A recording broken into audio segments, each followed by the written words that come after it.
Hello, everyone. Welcome to Concordia University's Forest Space. Thank you for joining us for today's event, Black Studies at Concordia. It's the launch of Concordia's minor in Black and African Diaspora Studies in the Canadian context.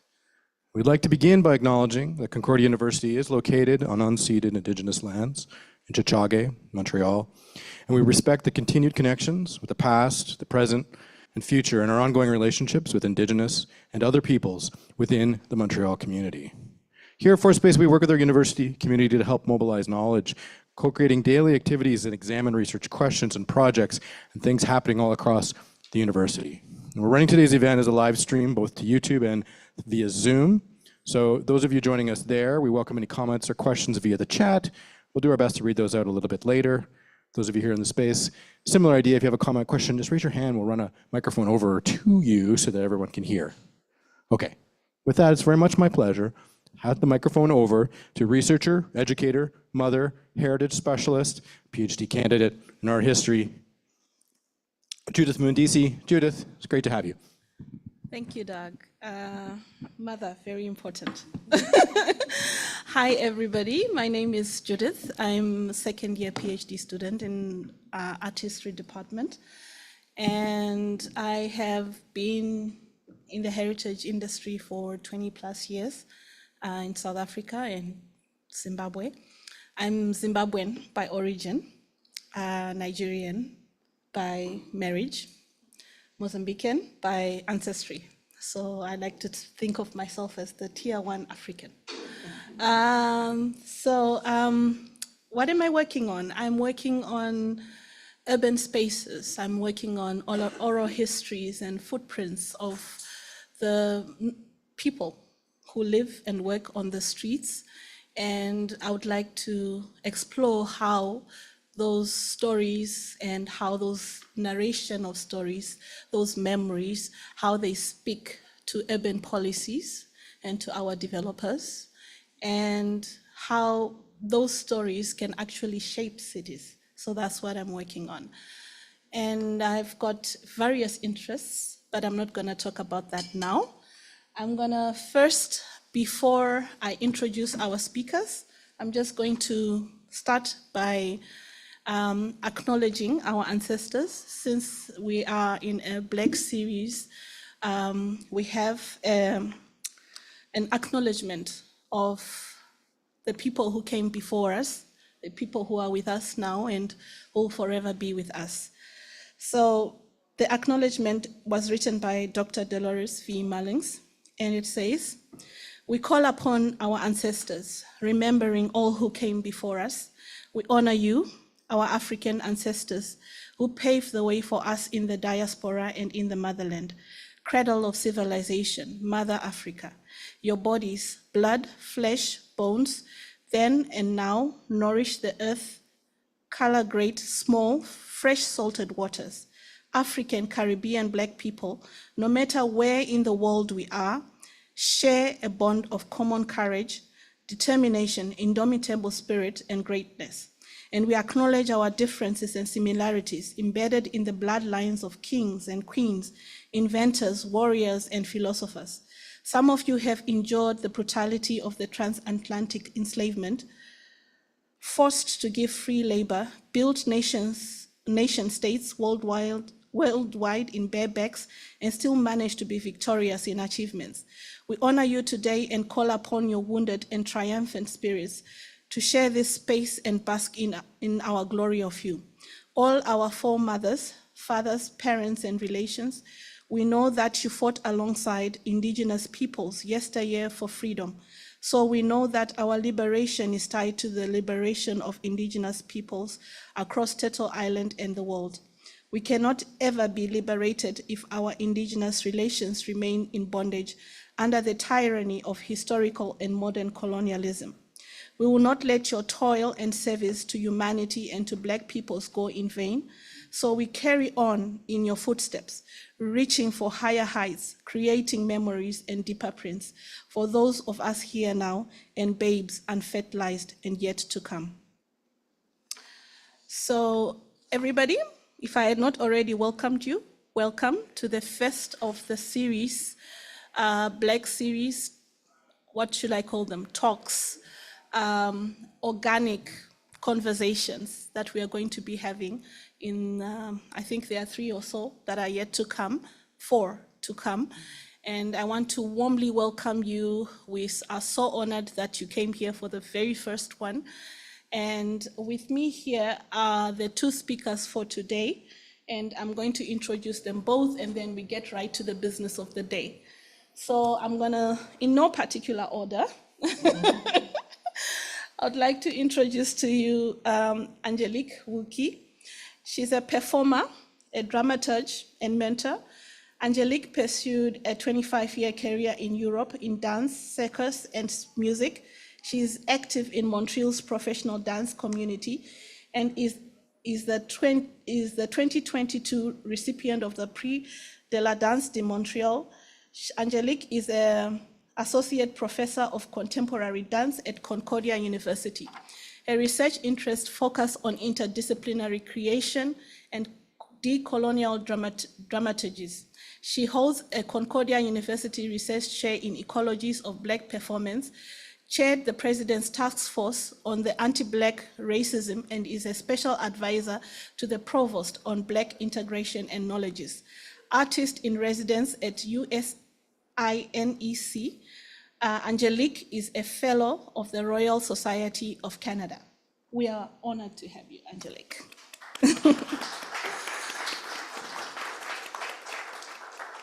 And then to my immediate right, I would like to introduce Christiana Abraham. Christiana Abraham is a senior lecturer in the Department of Communication Study at Concordia University. She is also the inaugural director of the Black and African Diaspora Studies in the Canadian context at Concordia University, and served as a subcommittee lead on Concordia University President Task Force on the Anti-Black Racism. She holds a PhD in Communication Studies from McGill University. Her teaching and research specialties are in Black media, cultural studies, visual representations and culture, and post-coloniality and gender, race, ethnicity, and media, and transnational and global South media practices. She is a former lecturer in communication studies from the university at the West Indies St. Augustine campus. A scholar, media practitioner, and independent curator, her scholarship is interested in the radical rethinking of archives, community, and orality as forms of grounded grassroots activism, and that critically re-narrate established aesthetics, canons, and cultural knowledges. She is the author of several academic articles and book chapters whose writings are featured in the Journal of Critical Race Inquiry, Atlantis, Topia, Journal of Curatorial Studies, PLOS Climate, among others.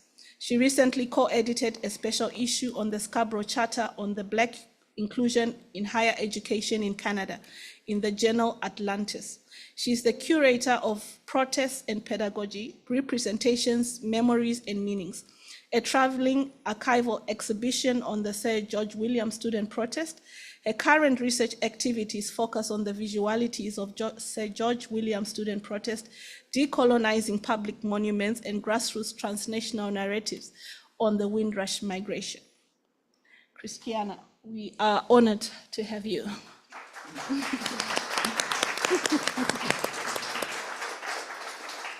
So I would like to hand over to Angélique so she can. Thank you, Judith. Yes. Hi. I'm going to speak first of all with my special advisor hat before very happily shifting to my researcher and artist hat. Just so you know, the text that Judith read, honoring our ancestors, appears in the final report of the Task Force on Anti-Black Racism.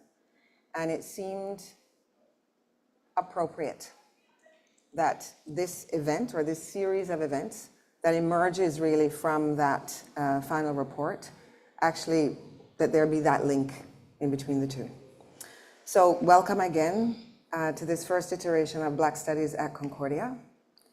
As a speaker series, it's a celebratory event. It launches the minor, as everyone has mentioned, and Christiana will talk about that a little bit more afterwards. There are 3 others to come for sure, maybe a 4th, we'll see.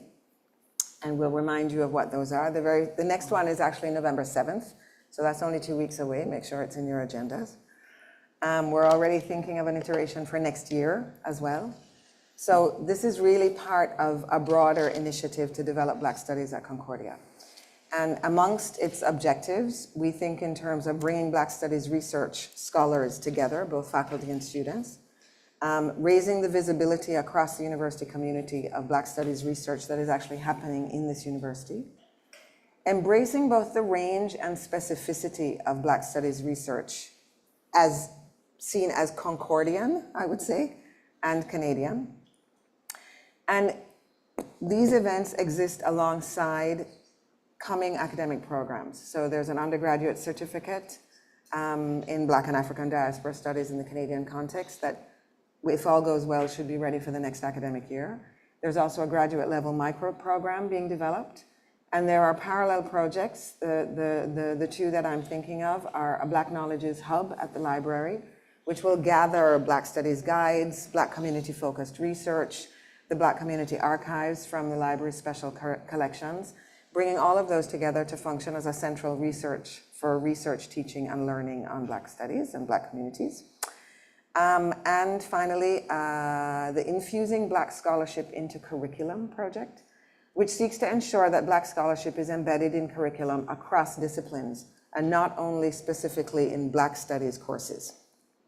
And actually one of these events over the course of next semester will be a panel on that project in the context of this series.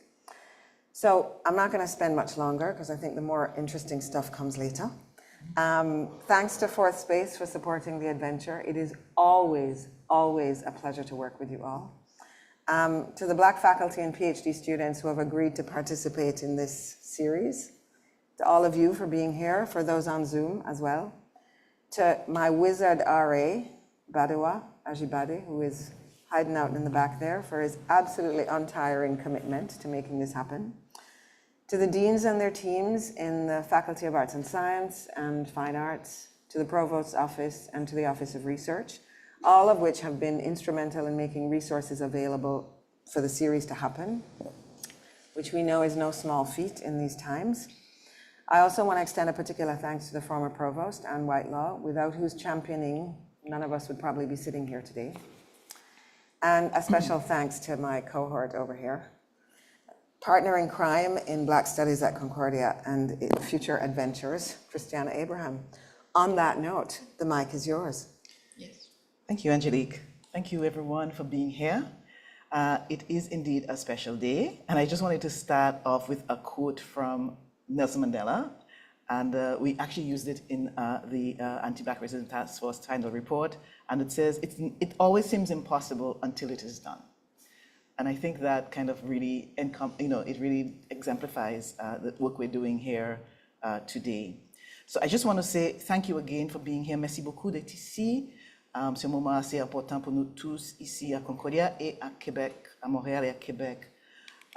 It's a very important moment for us at Concordia to launch this speaker series.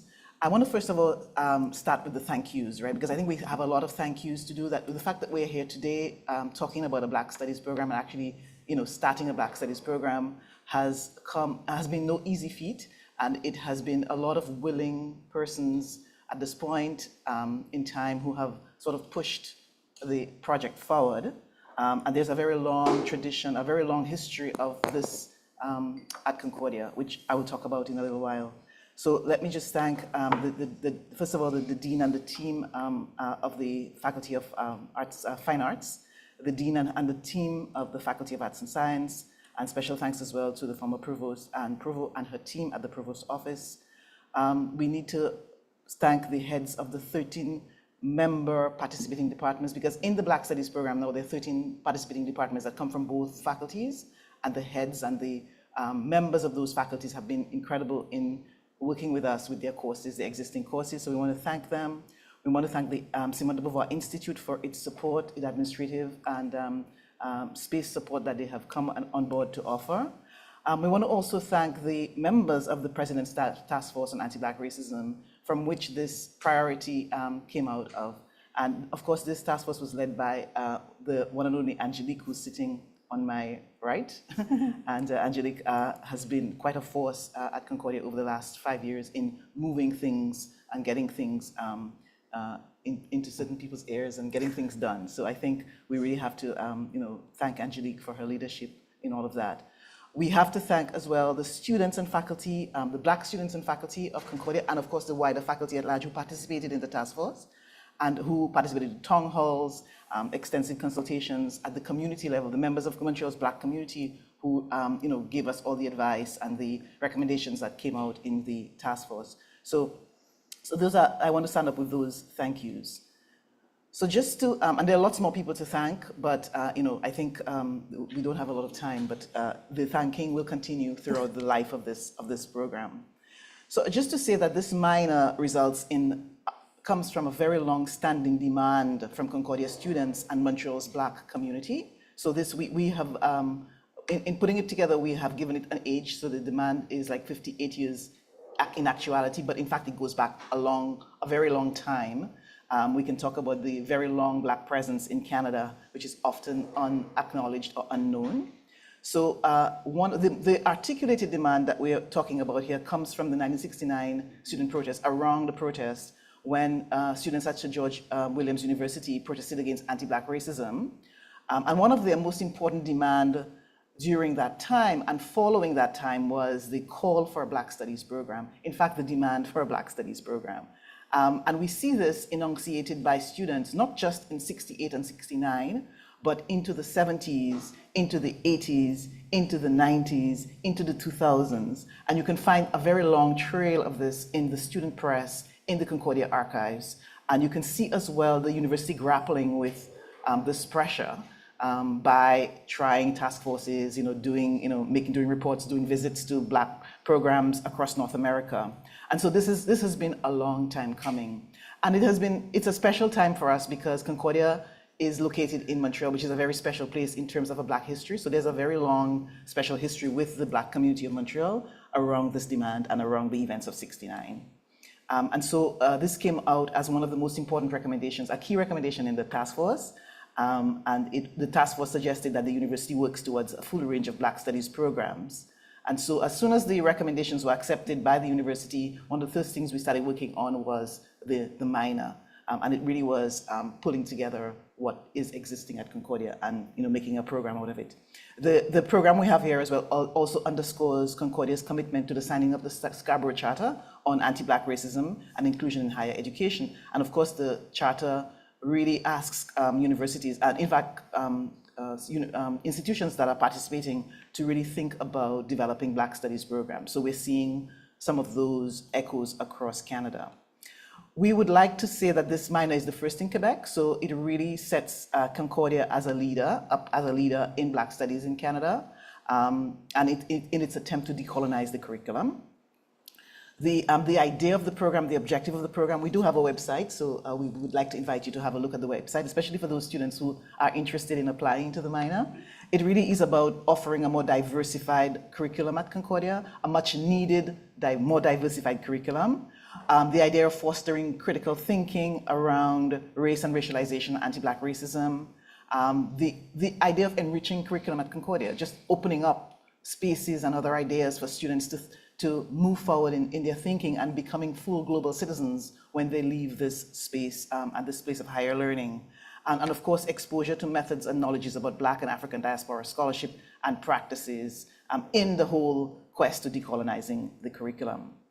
We have called our program the Black and African Diaspora Studies in the Canadian Context. And there's a reason for this, right? There's a reason for this because we really want to focus on Canada. There's a reason why we're doing this in Canada and not elsewhere. And the idea that in Canada, there is these very long absences and very huge gaps around Black presence and Black contributions that a lot of students who go through the education system do not know. And so it really is an attempt to really get students to study their histories, Canadian history and contributions of Black scholars. So the idea is inclusive pedagogy, enriched showing up Black experiences, and so on in Canada. And really fostering students to understand the unique history of Canada And I mean, we can't talk about the black presence enough. This idea that a lot of the black presence in Canada is thought of as a more recent presence in terms of migration, whereas the records show and the work that historians and people like Dorothy Williams and all of these important historians of this work have shown that black people have been in Canada for a very, very long time, and there was slavery in Canada and all of that. So we're talking about a 400-year presence to a certain extent. So it's very long. Also, this idea of focusing on the new and emerging field, an exciting field, I must say, called Black Canadian Studies. So we're seeing a lot of the work around Black Canadian scholarship being done by academics, writers, artists in Canada. So I'd like to invite you to take a look, like I said, of the program. The program offers like 3 core courses and some clusters. So you take courses from the clusters. And our 3 core courses are the Intro to Black Studies. We have the Black Montreal, which is taught by the formidable Professor Dorothy Williams at the Loyola campus. It's a must take at Concordia. And there's another course in sociology as well. All this to say, before I have to end because we have to, we have other things to do. I want to say that we want to mark today, just the start of today, by saying that we want to use this moment, or I'd like to suggest that we use this moment to honor those on whose shoulders we stand here today. Because we're here today, this is just a point in time, but this has been a very long process with a lot of people and students and people who have advocated for this for a very long time. So there are people who have rallied, who have protested, who have gone to prison, who have, all kinds of things. They've been deported, all kinds of people who have done stuff, students who've been continuously writing and advocating for this in the community and in the student press, and of course, community members and organizations in Montreal. And for us to just remember them and, in many ways, honor them by recognizing where we are today. And I'll stop at this moment and say thank you again. Merci beaucoup.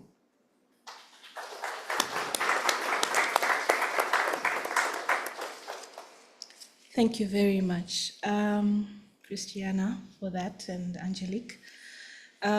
We are just going to go right into the business of the day.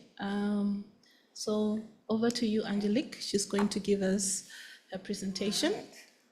And here I go. Yeah, Okay, there you go. great. First image is up. Everybody can hear me? All is good? Fantastic. Do we need other people to sit down on the little stools or something? I don't know. This is a last call for comfort. And then after that, I'll just dive in.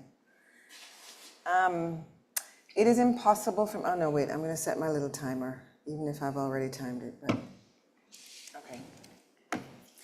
It's impossible for me to consider this research and consequently my own situatedness without recognizing where I am and its implications. So looking at my Blackness has meant looking at the histories of stolen bodies that I carry in my own. That also obliges me to sit with the realities of the stolen lands where I live as a privileged, non-white immigrant settler. Imagining dance creation through the multiplicity of bodies that practice it means acknowledging the lived experience of those bodies. And that is in turn influenced by individual relationships to lands and movements on and between those lands and movements. So I start personally by recognizing the first peoples of Turtle Island, who are the first victims of the colonial project. And in addition to the acknowledgements already offered, I just also want to acknowledge that for those people on Zoom, the program we're now using together has its headquarters in what is now called San Jose, California. Those are the traditional lands of the Ohlone and the Tamian peoples. The Equinix Zoom server, where this call is more than likely hosted, is located in Toronto, and these are the ancestral and traditional territories of the Mississauga, the Credit, the Haudenosaunee, the Anishinaabe, and the Huron-Wendat nations. And I feel like it's important to bring that into the conversation as well, because it's not arbitrary. So what is the perspective that I speak from? I am a dancer, performer, dramaturg, originally from Jamaica. My formal dance training is in a Western modern dance, and I had this successful 25-year career in Europe, working with prominent European dance makers, and I continue to do so here. My particular interest is in the dramaturgy of the performer, as opposed to simply the performance. And I will come back a little bit later to a very succinct definition of what dramaturgy is, or at least how I see it. It's clear, however, for me that I'm speaking from a kind of decolonial positioning, and that for me is anchored in the importance of not abstracting my art form from the concrete realities in which I live. So I speak as a Black Caribbean woman living in North America, having lived in Europe, having lived in Jamaica, and my art is consequently in dialogue with, speaks to, through, and alongside these realities that I carry, whether intentionally or not. My embodied practice means using myself and my experience as a kind of lens to think through my research curiosities. So I'm gonna bump to the next one, there we go. So in the slide that you see is a quote from Donald McHale, who is an African-American choreographer. And it comes from an article written in 2018 by Miguel Gutierrez, who is a Colombian origin, New York-based multidisciplinary artist and choreographer. And the name of the article Does Abstraction Belong to White People?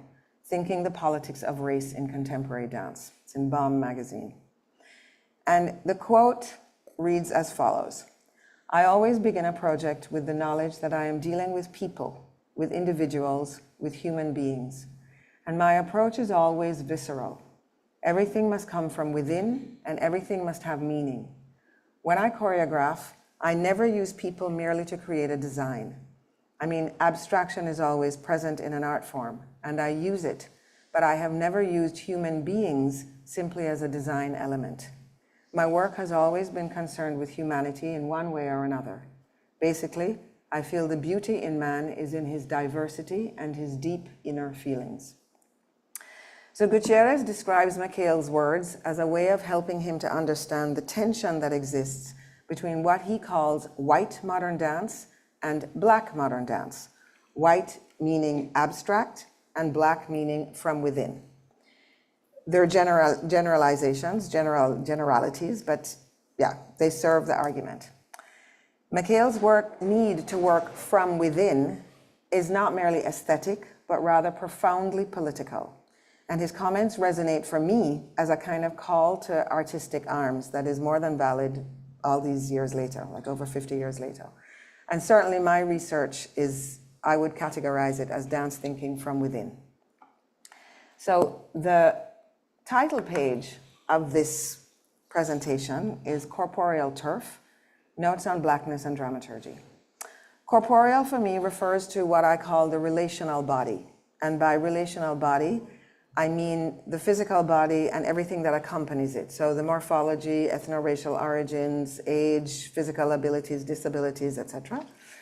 And as well, the way the body engages with and is seen by the world around in which we navigate, yeah? So that's sociocultural background, sexual identity, languages spoken, religious beliefs, political preoccupations, etc. Most importantly for me, this relational body is a site of both meaning making and social inscription. And it is in constant and fluid engagement with its surrounding contexts. Turf, primarily in the context of territory, brings with it notions of contested space, boundaries and their transgression, belonging and autonomy. And that's embedded for me in my thinking. Turf also means grass, with its surface layer of soil held together by roots. And I think of the anchoring provided by those roots below the surface, a kind of from within, if I borrow McHale's words. There's also the idea of turfing someone, which is informal British English for throwing them out. And that evokes for me the transgression of some limit and the right that one has to eject the transgressor. So the idea of corporeal turf for me encompasses the territory of the relational body, implying autonomy, boundaries, potential contestation, etc., as well as what lies beneath the surface. And I interpret that as what is known to that body, what is known within that body, and that cannot be known from outside that particular corpo reality's engagement with the world. Blackness, for me, I'm looking at it beyond a specific ontology and towards an experiential knowing that is its own practice, perhaps even praxis. The undefinability of Blackness, and yet its very real experience, is of significance to me. How it has consciously or unconsciously informed my artistic contributions, how it has been read into them, what agency I have felt over its presence in creation. Dramaturgy is the fundamental source material and emergent through line of a creation. The connections and linkages that ultimately communicate signification. Dramaturgy is responsible for identifying and cultivating the meaning embedded in or unfolding through a work in process. And it also expresses the ethos of that process. So both informing and informed by these kind of ever-evolving relationships between the original materials being explored, the creators and or performers, and the outside world. So in this context, I'm thinking dramaturgy also in the ways in which I am connecting the notions of corporeality, territory, and Blackness, my individual navigations and negotiations as a Black artist in a creative process or in creative processes. My interrogations then emerge primarily from my lived experience as a Black Jamaican woman, performer, dramaturg, pedagogue, in a dance form that is primarily European or at least Western in its origins. And when I say Western, I just want to bring to the surface already the work of Edouard Glissant, who I am formidably influenced by. And he mentions, quote, "The West isn't in the West. It's not a place, it's a project." And I think that, as I mentioned Western dance, I think it's important to bear in mind that Western dance is part of a Western project. Yeah. So in the context in which I worked, I was more often than not the only or one of very few Black artists. The Europe I lived in when I was there as a kind of post-racial mode of being in which in principle my Blackness posed no issue. But I lived in Belgium predominantly, and I did not belong to that country's colonial diaspora. So I'm not from the Congo or from Rwanda. I don't belong to its more recent immigrant population from the Maghreb, where the Islamophobia was through the roof. I was not provocative, rather exotic. If anything, my light skin, Jamaican origins, and a native English speaker were assets. Bob Marley, Usain Bolt, everybody thinks they're great, right? Back in Canada, with North America's historical sensibilities to Black and white, there is a heightened visibility that now accompanies my Blackness. And I'm interested in this continuous navigation between hypervisibility and invisibility. I'm going to change slides. So this is super old. This is 2025. Okay, so it's super old. It's from a piece that I was involved in Europe in 1995 was the premiere. It's called La Tristesse Accomplie, and there's an interesting anecdote regarding hyper and invisibility around this performance. So in one scene of La Tristesse Accomplie by Alain Platel, I had a duet with fellow dancer Koen Augustinin, in which I sang If Love's a Sweet Passion from Henry Purcell's The Fairy Queen, while he used his teeth to pull at my clothing and undress me. We had full freedom during the creative process, but at no point did myself or Koen consider the potential impact of what we were making. I discovered years later that a photograph of that scene, this one, graced the front cover of American dance studies scholar Ann Cooper Albright's book, Choreographing Difference, The Body and Identity in Contemporary Dance. In it, she writes, quote, "In one section, for instance, a drag queen, played by Koen Augustinin, repeatedly grabs a woman's body, Angélique Willkie, pulling and picking at her skin, her hair, and her clothes. He seems at once abusive and yet also desirous of becoming her. Watching a white man touch a Black woman in such an abusive manner emphasized her passivity, and at first I felt very uncomfortable with the sexual and racial politics of the scene. Nonetheless, these politics were complicated by the fact that this man was wearing a bra and lipstick, as well as the fact that he had earlier been the object of sexual harassment. In addition, the woman endured the whole event while doggedly singing a slow ballad. While I found the work to be disturbingly ambiguous at times like this, I also found it powerful and compelling. So as I mentioned, neither Kuhn nor myself intentionally explored the dynamics of race or gender or passivity. Cooper Albright read the situation and our bodies from the perspective of a white American woman steeped in the historical race relations of her country. The ambiguity and complexity she described was generated, at least in part, due to my blackness, seemingly invisible in the European context, hyper-visible in the American context. My current path of questioning is as much about my desire to interrogate how we make dances, how we create, as it is to fully embrace the reality that my Black performer body is a socially and politically charged site that I can no longer separate from its meanings, creative content, or dramaturgical contribution. My interest lies then in how relational, or I would describe situated dramaturgies, need to become an active point of departure for creation. Encouraging the contextual threads that weave around and through my Black woman corporeality to actively inform a creative process and its content is the basis for what I consider the corporeal dramaturgy of the performer. At the micro level, that's the body within the piece. At the macro level, that's the body in its broader sociopolitical context. So the body for me is central to my understanding of and relationship to artistic creation. The intrinsic logic of dance implies the specific contribution of the bodies of the performers. As a young dancer, approaches to technical training for me meant Graham, Limon, Horton, Cunningham, if those are familiar to anyone. They're all white and all authorial signatures, very particular choreographers with their own vocabularies. And the dancer's primary objective was to perfect these proposed forms to be reproduced in choreography for the stage.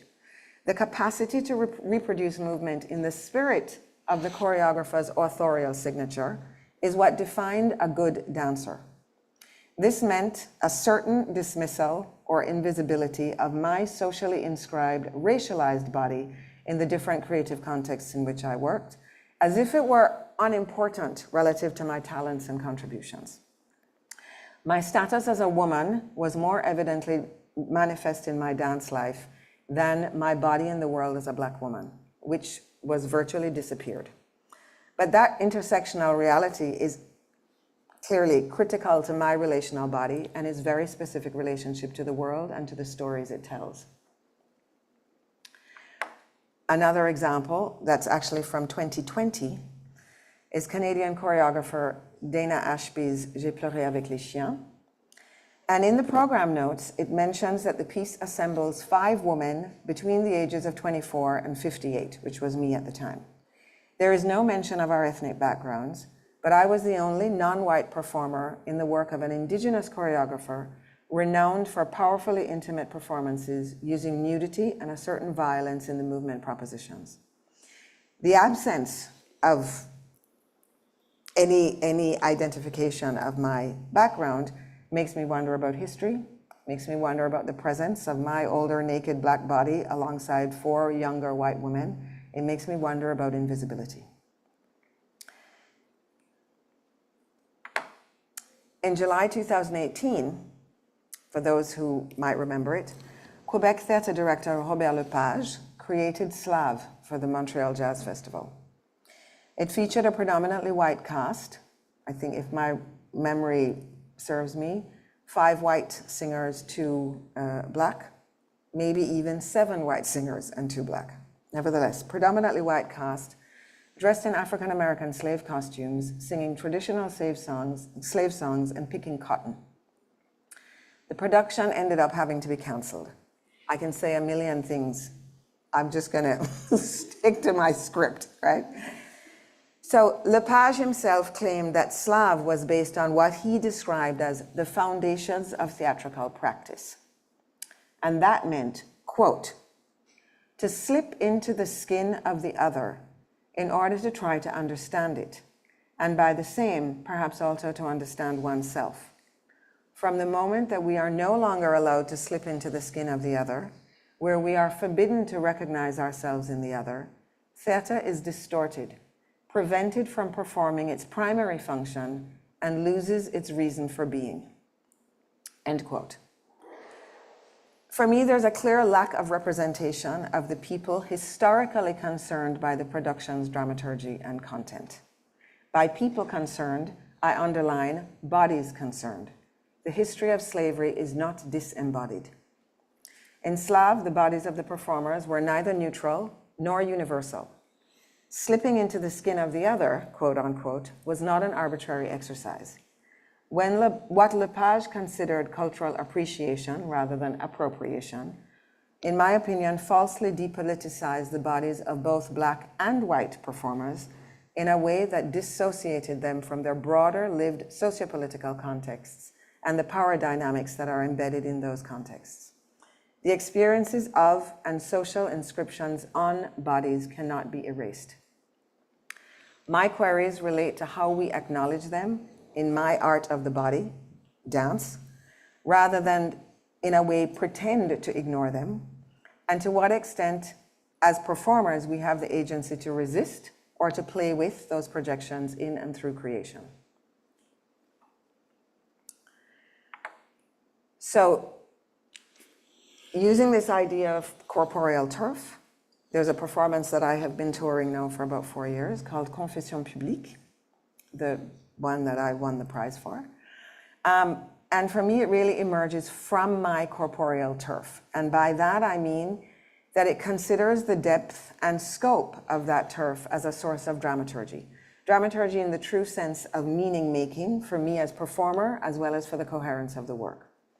Fundamentally, the micro and the macro, so my body in the piece, as well as in its broader societal context, become inextricably intertwined.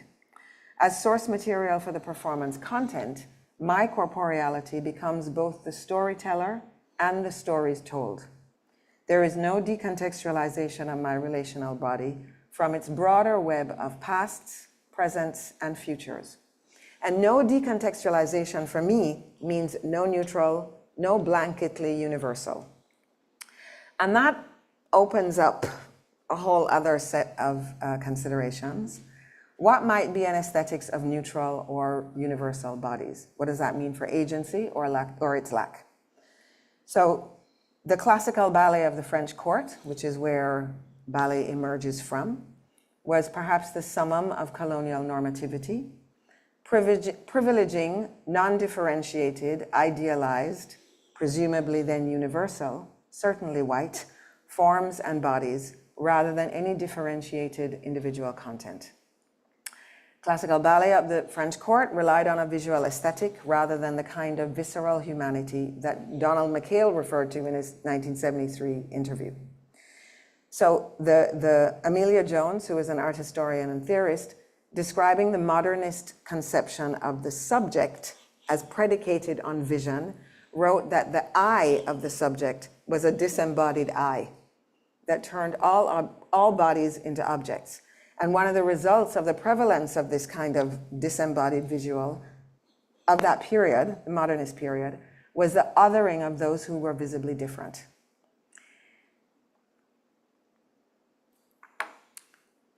The penultimate example of a Black woman other, reduced to objecthood, denied that visceral humanity that McHale talked about, certainly agency, was Sacha Bateman, infamously exhibited throughout 19th century Europe as the Hottentot Venus. It's very different from the glamorous lack of individuality of the classical ballet, which was reserved for white, universally normalized bodies, and instead displayed a degrading anonymity of vilified Black difference. The glorified anonymity of white sameness was chosen, the vilified Black difference imposed. One is reminiscent of light purity and transparency, the other of animal strangeness, inferiority, non-humanness. Dance aesthetics have their origins in this perception of bodies. From the universalized white dance of the French court through to modernist, postmodern, and ultimately contemporary forms. Despite a greater diversity of bodies now present, and still not sufficiently in my opinion, in dance, the aesthetic and dramaturgical frames of reference in dance creation do not inherently reflect the historical cultural imaginaries of other corporealities. Rather, in order to correspond or understand fit in, there's a tacit understanding that those other corporealities, me and others like me, will adopt the universalized values that invisibilize our difference or invalidate our lived experience. It's a different kind of anonymity, not glorified, not degrading, but definitely abstracted, decontextualized, dehistoricized, invisibilized. So one response for me to this myth of universality of bodies in the context of dance creation is the need precisely for situated dramaturgies. Corporeal turf for me means to unabstract and recontextualize my own story in all of its relational rootedness. So Miguel Gutierrez, going back to his work, and I think it's significant as well to mention Miguel because he's Colombian born and successful. He's not a marginalized dance artist. He writes in that same article, how did I come to be colonized and how did I find out that I had been colonized? Have I found out? How did whiteness become, I shudder even to write this, safety, a lack of feeling, a lack of allegiances? It made space, or at least I thought it did, for a me that had no history. Who has the right not to explain themselves? The people who don't have to, the ones whose subjectivities have been naturalized. Corporeal turf is a response to the need to explain myself in order to fully exist, and to have agency over what is explained of me and how that is done, if it is done at all. This is very closely, again, linked to Glissant's notion of opacity, where he advocates for an openness to the unknown, an unpredictability, a non-transparency that is neither anonymous nor decontextualized. It is situated. It is a rightful escape from supposed legitimacy, and by that I mean the Eurocentric criteria that define legitimacy. What has been considered legitimate for Black bodies in dance has often meant either being reduced to a place of invisibility and assimilation into universalizing aesthetics, or exoticized as hypervisible other kinds of dance, so-called African, ethnic, urban, street, etc., often considered neither professional nor concert-worthy. The first step in shifting this mindset is to see the performers differently, that we allow their relational bodies to be an integral part of the creative process rather than secondary to it, that we invite Glissant's non-transparency into our aesthetics and our modes of operation, that we renounce the illusion of universality and sameness in favor of real encounters with other historical cultural imaginaries and lived experience. Black studies scholar Tina Kampt describes the Black gaze thusly, quote, here the radical question they are posing is rather than looking at Black people, rather than simply multiplying the representation of Black folks, what would it mean to see oneself through the complex positionality that is Blackness and work through its implications on and for oneself? Corporeal turf is about cultivating my Black gaze, one that shifts the optics of looking at to a politics of looking with, through, and alongside, according to criteria that I determine. This is the basis for the relational dramaturgies that I'm interested in generating at the micro level of the creation and facilitating at the micro level of an educational context, wider society, etc. Dramaturgies that emerge from and speak to what Catherine McKittrick, who was here last week, calls Black livingness. Dramaturgies that allow me to explore aesthetics and imaginaries that do not reflect any supposed universality. The presumed universality of white corporealities corresponds to the idea of a quote-unquote natural body, which is extremely significant in contemporary dance aesthetics and training. So the notion of the natural body is crucial to the field of somatics and to the pedestrian movement vocabulary that anchors postmodern dance, which is the precursor to contemporary dance. That natural body idea is ridden with the fundamental values and politics of very specific, essentially white sociocultural contexts. Doran George, who unfortunately is no longer with us, theorizes movement as a cultural site of meaning-making and recounts that the natural body and its desirability came out of a white post-Second World War America filled with liberal ideologies and the rejection of authoritarianism. In terms of dance, this meant a shift away from more prescriptive classical ballet and modern techniques, so the Graham, Limon, Cunningham, Horton, in favor of perceived freedom and authenticity of natural, apparently aesthetic-free movement. So typically the Judson Dance Theatre of 1960s New York. A founding member of the Judson Collective, Yvonne Rainer, her No Manifesto appeared in 1965. And that was a call to the non-spectacular, to ordinariness as a thing of value. But the reality is not all bodies lived the same ordinary. Not all bodies enjoyed the same natural in that context. Most Black corporealities experienced a distinctly different reality in this period. In the US, the heights or perhaps depths of the civil rights movement meant bus segregation was made unconstitutional only in 1956. Voter registration for Black voters only guaranteed in 1965. From former slave colonies in the Caribbean and Africa, so Caribbean including Jamaica, and Africa fighting for their independence from European colonial powers in the 1960s, the last human zoo displaying African people closed in Brussels in Belgium in 1958. That little girl, that photograph is from 1958. Followed by a very complex, still quite colonial in my opinion, fascination has emerged for things Black. Black music, Black dances, Black athletes, Black style have become the objects of a hyper-visible commodification, still invisibilizing the very bodies that generated them. Historically and cultural, Black natural has been desired and appropriated, leaving many Black bodies hyped, stereotyped, forgotten, unrecognized. Most Black bodies would not have been able to identify with the quote-unquote natural body of 1960s somatics and postmodern dance, much less indulge the perceived freedom and authenticity of natural aesthetic-free movement, appreciating the ordinariness of that natural body, clearly a white body. And any expectation that they should have been able to ultimately denies the realities of their lived experience, invisibilizing them even further. Harking back to Gutierrez's reflection on the safety of whiteness as a place where he had no history, I am reminded that invisibility through assimilation does not mean I am, we are seen.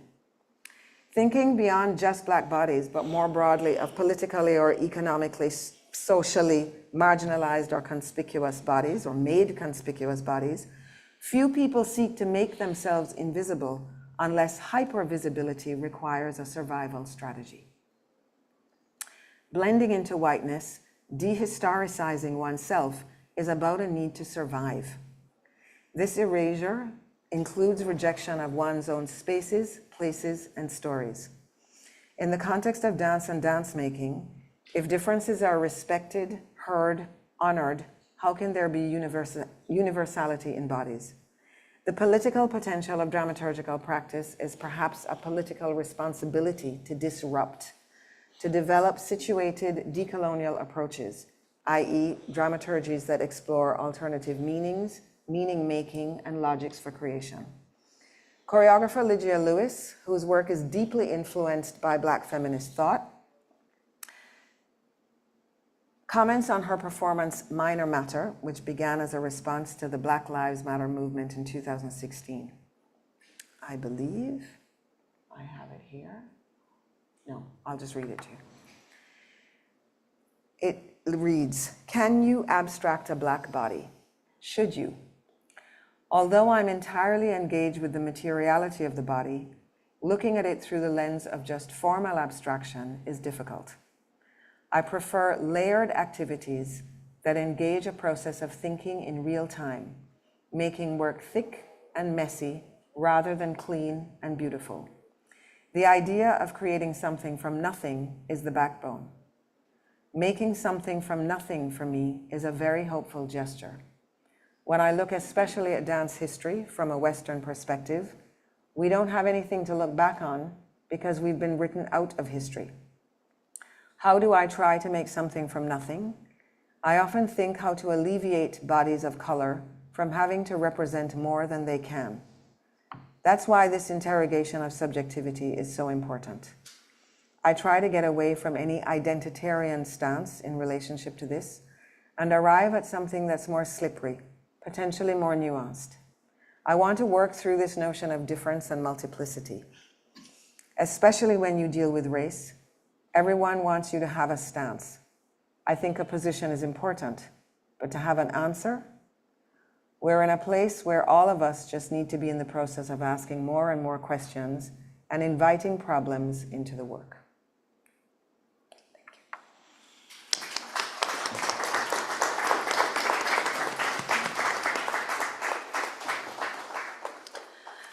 Thank you very much. That was very enlightening. And I'm not going to take questions at the moment. We're going to go straight to Christiana.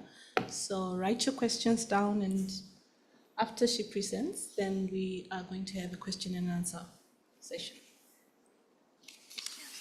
Yes, I need to get this thing. Thank you, Angélique. I mean, I'm prepared to just pack up and go home now. I mean, so you can follow that. So Don't do that. thank you. Thank you so much. My work is shifting a little bit different from Angélique in terms of dance. I'm going to be talking about curating exhibitions. And what I wanted to do in this presentation is to just reflect on one of the important curatorial works that I've been working on for the last 8 years. And I've chosen this today to talk about because of the moment, because of the space. And I think of it in homage of the shoulders upon which we stand, which is, like, for me, the theme of the day, as well as a place of beginning, because I'm going to be talking about the Sir George Williams protest. And the place where we stand, I mean, the protest happened just outside this window. And when we did the exhibition in 2019 to commemorate the 50th anniversary, it was done right here in the fourth space. So I think the space is important. I've given it a little bit of a title, so I called it Archival Afterlives and Black Lives.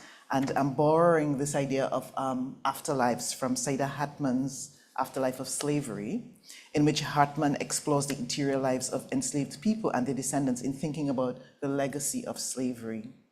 And in borrowing afterlives here, I'm interested in the ongoing legacy of the representations of the Sir George Williams student protests and its complex interactions with archives. So let's get going here. So I think most of you know this story, right? When we were doing this in 2019, many people did not know the story. But I think now most people know that in 1969, the Sir George Williams Affair, as it is known, is often referred to as Canada's most notorious student action against racism. As the story goes, let me just see if I have it here. In April of 1968, 6 Black and Caribbean students from the Sir George Williams University's biology department, so right across the street, had launched a formal complaint against a professor they believed had deliberately failed them because of their racial categorization as Black. When students felt that their concerns were not taken seriously by the university, after almost 1 year of attempted discussions, they proceeded with loud and public protests. And we've seen some of that here on the screen. So those have become iconic images. Protesters occupied the 9th floor computer center and the 2nd floor faculty lounge, and in the Henry Hall building from January 29th to February 11th in demonstration against racial discrimination at the institution. So the 2-week dissenting action, which received extensive media attention, ended when police stormed the occupation in the early morning of February 11th and violently arrested 97 protesters. The arrests were marred by a suspicious fire that was set to the building. No, that's the arrests. That was set to the building, while counter-protesters marched on the streets below, some shouting, "Let the niggers burn," while the building actually burned. A series of complicated and lengthy legal trials followed, resulting in the deportation of some of the students and fines and prison sentences for 3 of the student leaders. This event not only fueled an international diplomatic incident involving the embassies and consulates of a number of Caribbean countries, it also triggered an awakening of Canadian consciousness about institutional racism. It laid bare glaring contradictions to the myth of Canada as a tolerant society. As Henry and Tara have suggested, the impact of this affair and its long-term legacy remains an important point in reference to discourses of systemic racism in Canada. Now, when the 50th anniversary of the protests came around in 2019, it provided an opportunity to revisit this important history. So there was a research collective, there is in fact, called Protest and Pedagogy, comprising of Concordia researchers, staff, students, and members of Montreal's Black community. This grouping organized a 2-week series of activities to commemorate this event right here at Concordia University. So some of you would have probably seen or participated in some of these events, some not if you are new students. So an archival exhibition on this protest curated by myself with collaborators Ronald Cummings, Nalini Mohabia, and Kai Kalau was an important part of these events. And the exhibition revisited this watershed event in the history of anti-Black racism in Canada by interpreting its meanings and legacies in the contemporary moment. What we were doing was we were working with a theme, the larger question of the theme, which was what can we learn from this protest 50 years later, so that a new generation of students, staff, faculty, and community members were introduced to this history that many, in fact, were not familiar with. Since then, the exhibition has been shown in other spaces, such as the Loyola campus, the Archives of Ontario, Dalhousie University, where in each instance, it has taken on a different iteration based on space and context, right? So this is an example here, this iconic image of the burning building. So let me just give you, allow me to just do a little bit of a background before I can set it up in terms of talking about this, right? So the mainstream media had, for the most part, presented this event over the years through common representational tropes, such as a riot or radicalized action that had caused extensive material damages to the university. However, these descriptions framed around the computer damage have long been contested in Black, Caribbean, and African diaspora communities, with some arguing that this protest should be viewed as a watershed event in Canada's civil rights history. As Juanita Westmoreland Traore, the only Black attorney to represent the students at that trial, has argued. She says, "I resent the fact that in some instances it is reduced to the damage to computers. It is as if in the system that we live in, property is more important than respect. These students who came here to study confided their future in this institution to be evaluated like all of its students." So, and this is Juanita Westmoreland, who's sitting here in the middle. She is actually a student at the time herself, completing her doctorate, and she comes in from Paris to defend the students. I felt that an exhibition of archival materials addressing this important event would offer an overdue opportunity to re-examine and recast some seminal visual images that had become essential representations in narrating this history and its legacy. But to do so in a field of curatorial practice where marginal and racialized voices tend to be rare, required a critical approach that made use of active community engagement. Maura Riley draws our attention to activism in curating, can you see this? Okay, yes. She says, activism in curating as a means of ensuring that large constituencies of people, once excluded from master narratives, become included, thus making curated a powerful tool in instituting social change. Similarly, Chandra Frank draws attention to the need for a decolonial approach to address silent histories of marginalized and displaced groups that are othered in Western epistemic practices. Frank calls for explicit attention in making alternative epistemologies as central to the politics of curation. In so doing, undoing of the colonial knowledges and the practices becomes a deliberate challenge to Western-based practices of exhibition. So using both Riley and Frank as a starting point and borrowing from methods in archival and curatorial studies, I present a form of radical curating that is grounded in community resistance as an activist and engaged practice that enables a rereading and a re-narration of this protest from a grassroots and Black-centered perspective. So the idea here is to uncover silences and unknown actors related to the affair that allows the exhibition to challenge the ongoing legacies of anti-Black racism in the academy and curating practices. I'd therefore like to make the case for attention to be paid to the meaning and the location of archives in the conceptualization and development of Black-centered curating. One that views exhibition making as an interventionist form of critical curating that unsettles established practices and knowledges and itself becomes a site of resistive activism in remediating this history and the legacy of this protest. Now, I just want to situate myself right in the middle of all of this. So I was acutely aware of the Sir George Williams affair as one of a small number of Black and Caribbean faculty here at Concordia when we started this work. So I understood the importance of my participation when I joined the planning committee for the anniversary commemorations. A lot of these students, the writers on this history have argued, were students who had arrived in Canada in the mid-1960s in search of tertiary level education. And in the post-colonial context of newly emerging states across the region, many had planned on returning home as doctors or professionals following their international education.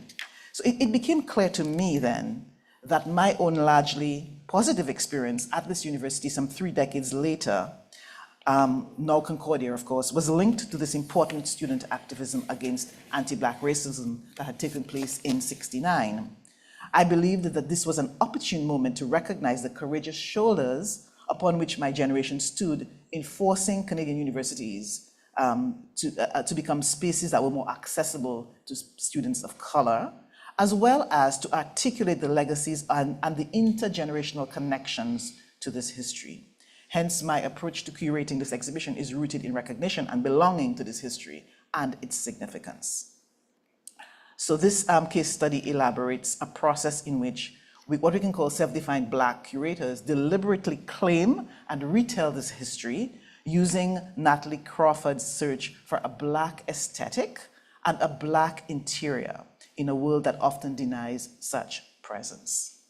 Okay, so let's see what my next slide is. All right. So an important consideration in the design of this exhibition as a decolonial strategy is the historical space of visualities. I mean, I can talk a lot about this, but I'll just mention it as an apparatus of colonialism in vehiculating colonial geographies in empire making. So as Lutz and Collins have argued, such images have been important in the cultural construction of ethnic and racial difference in the earliest periods of European contact with colonized people. So in other words, thinking about the colonial locatedness of imagery, because we're dealing with photography mainly, is really important if we want to say rereading or repositioning these images. Now, I want to talk about the archives because for us, the idea was an archival archives. So the basis of this archival exhibition was a substantial holding of original materials at Concordia University's Records Management and Archives. And this is one of the images that is here from those archives. So this collection comprises hundreds of photographs, documents, newspaper clippings, films, and books about the protests. All right? Most of the photographs on record feature damages to equipment, such as this one. So you can see the very large IBM computers that were in the 9th floor on the whole building that were damaged following this. A paper trail of official documents, including university communications with the protesters during the occupation, and a large assortment of mainstream and student press clippings that offered a day-to-day rendition of the events. However, this institutional collection also highlights many gaps and raises many questions about the aftermath of the occupation, such as what happened to the protesters? Mm-hmm. What reflections and lessons can they share about the event in the contemporary social context? So the human aspect of this was not readily available in the archives. It became clear to me that the available archive was not sufficient enough from which to curate a fulsome exhibition grappling with the Sir George Williams affair and the significant questions of racism in post-secondary education that it raises. So in order to address these questions, a radical approach to curating and challenging and redefining what would be an appropriate archive was required in researching and sourcing relevant artifacts related to this history. So the task, therefore, was to rethink knowledge sources and spaces of what would constitute an archive required for this exhibition and its relation to this community. So through this work, I sought to build a new archive from a Black-centered perspective in a practice where art and documents from Black community resources have largely been historically omitted. So in addition, paying attention to capturing a specific revolutionary politic of a Black aesthetic that Bell Hooks describes as more than a philosophy or theory of art and beauty, it is a way of inhabiting space, a particular location, a way of looking, and a way of becoming. So what the questions that this approach asks is, in terms of in search of an alternative epistemology in curating, it asks what constitutes archives, what constitutes artifacts, what constitutes sources, and what constitutes spaces for exhibition making. Okay, so I'm just going to get now into the actual methodology, right? So using all of those questions and those ideas, a kind of a methodology had to emerge in terms of making this happen. So what I'm calling a grounded methodology as radical practice. So the questions raised by these evident gaps in the large cache of materials in the formal archives required a form of grounded intervention that focused on finding the original protesters and capturing their memories and oral testimonies in order to build counter-narratives to mainstream histories of this event. So this grassroots intervention would challenge the static institutional materiality of the archives and at the same time provide novel perspectives on this affair. Hence, a community-based methodology drawing from Walter Rodney's concept of groundings seemed a culturally appropriate approach that would reach into the Black and Caribbean communities' memories about this affair.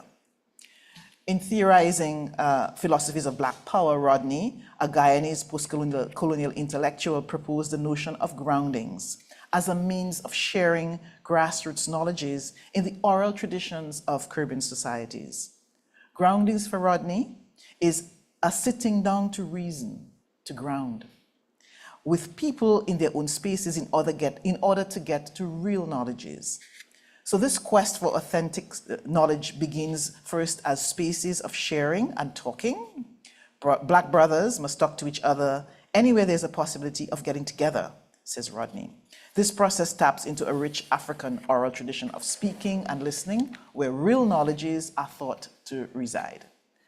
These knowledges emerge through the grounding process as spaces of sharing and valuing of local knowledges. So, with Rodney's approach in hand, we employed this approach. So the key intention was finding participants and collaborators who were involved in the protests of '69 in order to talk, share, and listen with them. So with my fellow collaborators, we began a process of grassroots community networking in Montreal, and this fellow collaborator was Nalini Mohabir from the Geography Department. So we networked the Caribbean, the Montreal, and cities across North America. And networking means really getting inside, right? The internal view where you talk to one person and they connect you, and then you must speak to this person, and you're taking notes and you're speaking. And it also involved going to homes of people we could find, sitting with them, reasoning with them, grounding with them, drinking tea and coffee in the intimate spaces of their homes. We tracked these participants through family and other community contacts. We visited them in those spaces of their homes in various parts of the city and listened to their descriptive memories of the event. In the process, people, stories, images, and novel aesthetics of this protest began to emerge. So this community of living participants and their memories, together with the more formal archive, therefore became the larger terrain from which this project was realized. This humanist process expanded the exhibition archive, incorporating materials, documents, and images, as well as community members whose oral memories and their histories became a critical part of the curating process. The community and its memory becomes, in this case, the aesthetic framework for an expanded archive, and the radical reimagining of what counts as artifacts. Okay, so let's get to the exhibition itself. No? Okay, so here we have what the exhibition looked like in this very space, the first exhibition, the first iteration of the exhibition, right? So here you have the space allows for lots of use of large screens. Thank you to the brilliant people here at the Fourth Space. I can see Doug is here. Doug was really critical in giving us this kind of, framing and formatting. So we have this idea of interactive screens, and screens were used a lot because we were trying to reach a lot of young people who are at the university, and so screens are very attractive. So we were able to beam, a lot of digital files on screens, and there were feedback screens as well. There were also furnishings, and we had audio coming from the ceilings of interviews and poetry and that kind of thing. And we were also able to beam some images onto the street right outside because we were using this as a sort of medium. And so we were actually speaking to the place and the place. So it was a real kind of conversation that was happening, right? So the original exhibition featured something like 250 artifacts that we were able to pull together, and we've been able to change this around depending on the place that the exhibition moves to, whether we're talking about 300 artifacts or 80 artifacts and so on. So we're talking here about records that foreground otherwise unknown actors, images, and materials about the process. So it really is an active imagining of the protest. So inclusions were deliberately chosen or to recenter the role of the student protesters, uncover novel narratives about the affair and interpretations of student activism and the context of the 1960s civil rights movements. So the incorporating of materials from the former archives and the community resulted in what I'm referring to as a broadened, expanded archive. So we can think about archives in different ways, right? So let's take a journey through the exhibit. And so what we have here, the exhibit always starts with books. So we have this idea of showing some of those very important texts that the students were reading, actually. And in fact, when we did our groundings, when we had our conversations, almost at all the times you had collaborators or former protesters talking about philosophy, right? So you have Black radical philosophy or Black political thought coming through. And this is the kind of stuff that they were reading and arming themselves with, right? As well, the Congress of Black Writers had happened a few months before in 1968, and a lot of the students who were leading this protest were part of the organizers of the Congress. So this is an important background to include in this exhibition, right? To talk about the groundedness of it in terms of the philosophies that led it. So we have students reading really very serious work that really ground them in civil rights and radicalism and Black power, for example. And so we were able also to use an important collection that historian David Austin had from the Alfie Roberts collection about the Congress. And David has actually just published his book on the whole archive as well. He published a book on the Congress. So this collection signifies the ideological and activist philosophies that guided this protest. So very different from the idea that these were radical students, just rabble rousers, just burning down buildings, right? That these were very serious students, right? So sorry, I'm clicking the wrong mouse. Of course, lots of images. So the exhibition always features images because we have lots of images in the archives to deal with. This is what the presentation at the Archives of Ontario looked like. Here at the Fourth Space, we had the images differently positioned, and you kind of see like a timeline of the exhibition the event happening through those images. For example, you have these very pertinent images of students upstairs on the 9th floor looking down on the crowd below. This very pertinent kind of stuff. The Black students' demands that are is a very sort of iconic image. And we have some of those documentations that we were able to pull from the archives and really feature them in terms of the students articulating why they are protesting and why this is important to them. Now, there's some very special, for example, here, this one, we see here, we can actually piece together what the tensions that were outside here on the Maisonneuve. This is the Maisonneuve, actually, right in front of where we're sitting on the February 11th, and you can feel the tension in the air of what is going on with police presence and students for and against the protesters who are trapped upstairs in the burning building. One of the important artifacts that we found in the archives in looking is this list of the protests, the students who were arrested. If I have a second. No, I don't. Okay.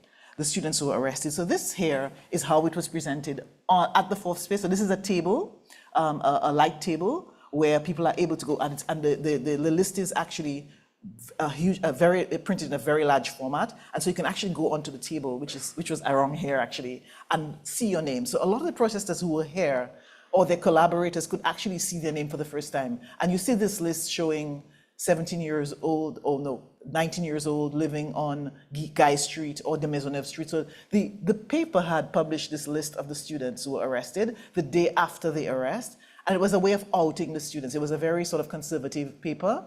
But what's happened is that it has become a very important archive because you can actually see the 97 students who were arrested, and the complexity as well of the arrest. So the arrests were not just black students; there were a lot of white students who were arrested, and other allies, and even juveniles were arrested as well. So it really breaks down for us this idea of the list. This is another special. We did some very special presentations. So for example, this focus on the computer punch cards, we found we could have done some creative work with it. So the punch cards, in every exhibition we do, we use the punch cards as a sort of signifier, a roving signifier we call it. So the punch cards hold important university data, and they were actually thrown from the 9th floor when police stormed the occupation. So I guess students were so frustrated that they threw those punch cards out the window, and they really held very important information. So photos showing the punch cards holding this data, university data, are thrown out of the window. It's a very iconic view of this event. I think anybody who's seeing this in imagery, in the visualities of it, tend to see the burning building and the punch cards and the paper on the street, right? So appearing in material form, the cards can be viewed as a roving metaphor of the protest by linking the protest to technology, resistance, and civil rights. And what we got here, we got an original punch card from the archives, and we were able to reproduce it and have hundreds of them all over the place, people using them for writing notes on them and so on, but really using those punch cards as a sort of a signifying kind of artifact actually for the protest, right? This is a copy here of the Dean's memo of 1968. And the archives at Concordia does have a lot of formal documents on this protest. So this is one example of the kinds of details that the archives have in terms of, you can actually paste the events, like a day-to-day sort of following the event through those documents. From as far back as 68. And this is a memo from Dean Madras that follows a hearing. And he's basically dismissing the students on this, right? So we have all of those details. You can find a lot of university documents like this. And this is really a clear example of the gaps that are in the archive. So for example, there are lots of documents like this, but there is no sign in the archive of the actual initial complaint that the students made in 68, right? So we see a lot of those reports and so on, but there's a huge gap. So if you want to find them, and if you're asking questions specifically about those, you are not going to find them in the archive. You're going to have to find them somewhere else, right? So this really encapsulates the issue about the gaps in terms of the questions and the vision that you're asking, right? Another important exclusion that we found was important to highlight was this idea of the role of women, so revisioning women in the protest. Of course, the 6 students who made the complaint were guys, so male students, and a lot of the leaders that, in terms of the imagery and the ideas we had known the protests through, it was often through a sort of male kind of lens. And what we started doing was looking at the role of women, right? So interviewing the women, finding the women, and speaking. And a very interesting profile of women's participation emerges in that, right? In terms of women's stories, what kind of work they did in the protest. So women were, the women that were in the ninth floor were organizing the events. They were leaders. In fact, two of the people who went into the final trial and actually were fined, and two that went to prison, two women and one man. So there was Brenda Dash, who was among them, and one guy, right? So we have very important roles that students played. So what we decided to do was what I did was I put together this whole montage of the women in the protest with clips from the interviews that we were doing with them to just talk about their roles, right? This is one of those. No, this, for example, we also organized a gender roundtable with some of the women. So we see here 2 Concordia faculty members are interacting with 3 of the people who were part of the protest. There's Brenda Dash in the middle, who was one of the student leaders. She recently passed. And then there is Yvonne Guerra on the right next in the middle, and then Michelle Serrano, who was a protester herself and who was arrested and they're talking about their experiences in this. This here, now this is an interesting one. This is an image in the archive of Lynn Murray. And we flew Lynn from Trinidad when we did the launch of the task force report, and she gave a very, very touching testimony of her time here. And in fact, when in encountering the archives, a lot of it are just pictures. So there's a lot of slides, for example, and you have to go through those slides and look at them very closely and figure out who's who. But there's no indication, no names, right? It's just student protesting. So one of the things we were able to do is really put names to these people. So we're seeing all of these hundreds of images. And then when I met Lynn, I spoke to Lynn, I saw Lynn. When I saw this image, I sent her a picture. I said, Lynn, is that you, right? So we're trying to figure out who these people are. So, and she said, yep. That is me, all right?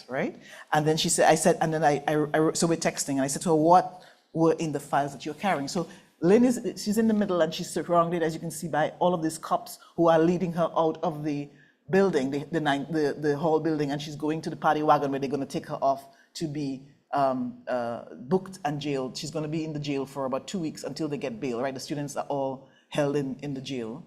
And she's telling me, so I'm telling her, what are you carrying in those files? And she says these files contain, she thinks, and she says, sign-in sheets of the students inside the sit-in and how they knew the total number of supporters inside the center, how we knew total amount of supporters inside the center. And she says also in there are the schedules for the students with the security and monitoring of the computers in the center. They had to be kept at a certain temperature. And she says we also had the donors and the donations of food from individuals, plus restaurant donors with delivery schedules, etc. There were all notes from there were also notes from the numerous meetings that were held. So when you see this, and of course as a curator, I'm asking her, the next question is, where's the file, right? Because I mean, you can imagine what we would do with this for an exhibition, for artifacts, right? Of course the files, she no longer has them.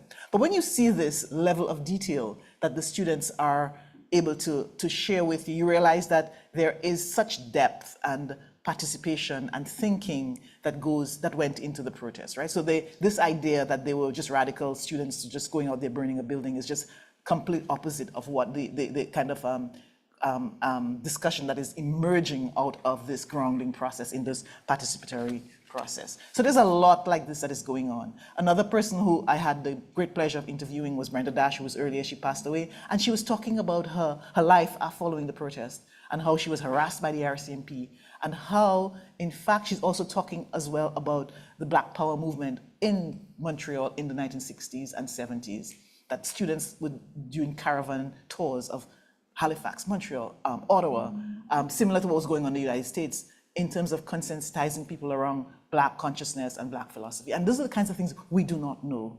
So this process really, out of that emerges just so much depth, not just about the protest, but about the society and about the Black experience, being Black in Montreal at that time in the 60s and 70s, and the general fight for rights and just being seen and heard, right? That was taking place. In the exhibition as well, I'm a media scholars professor, so I could not, see the newspapers, right? So there are so many newspapers, student newspapers. The student press was really, really important because a lot of these alternative perspectives that we're talking about here you can't find them in the mainstream press. You have to go to the alternative press and the underground press, the black press, for example. And here you find a lot of detail about this. So part of this idea of repositioning the gaze that I'm bringing to this has to come from these perspectives. So the students are very much involved. The Georgian at the time, because it's Sir George Williams, just like similar to the Concordian. The Concordian is like the Georgian of 68, right? So they are following the protest. They are inside of the room with the students. They're given privileged access. And so you're reading, and they're doing daily, even sometimes in some cases, 2 times a day. There's an issue that comes up 2 times a day. So they're like the social media of today. They're really on top of this event and they're covering it. And if you spend time with this, there is so much that emerges out of that. So we featured the student press as a very important part of the exhibition in terms of these alternative views. Exactly.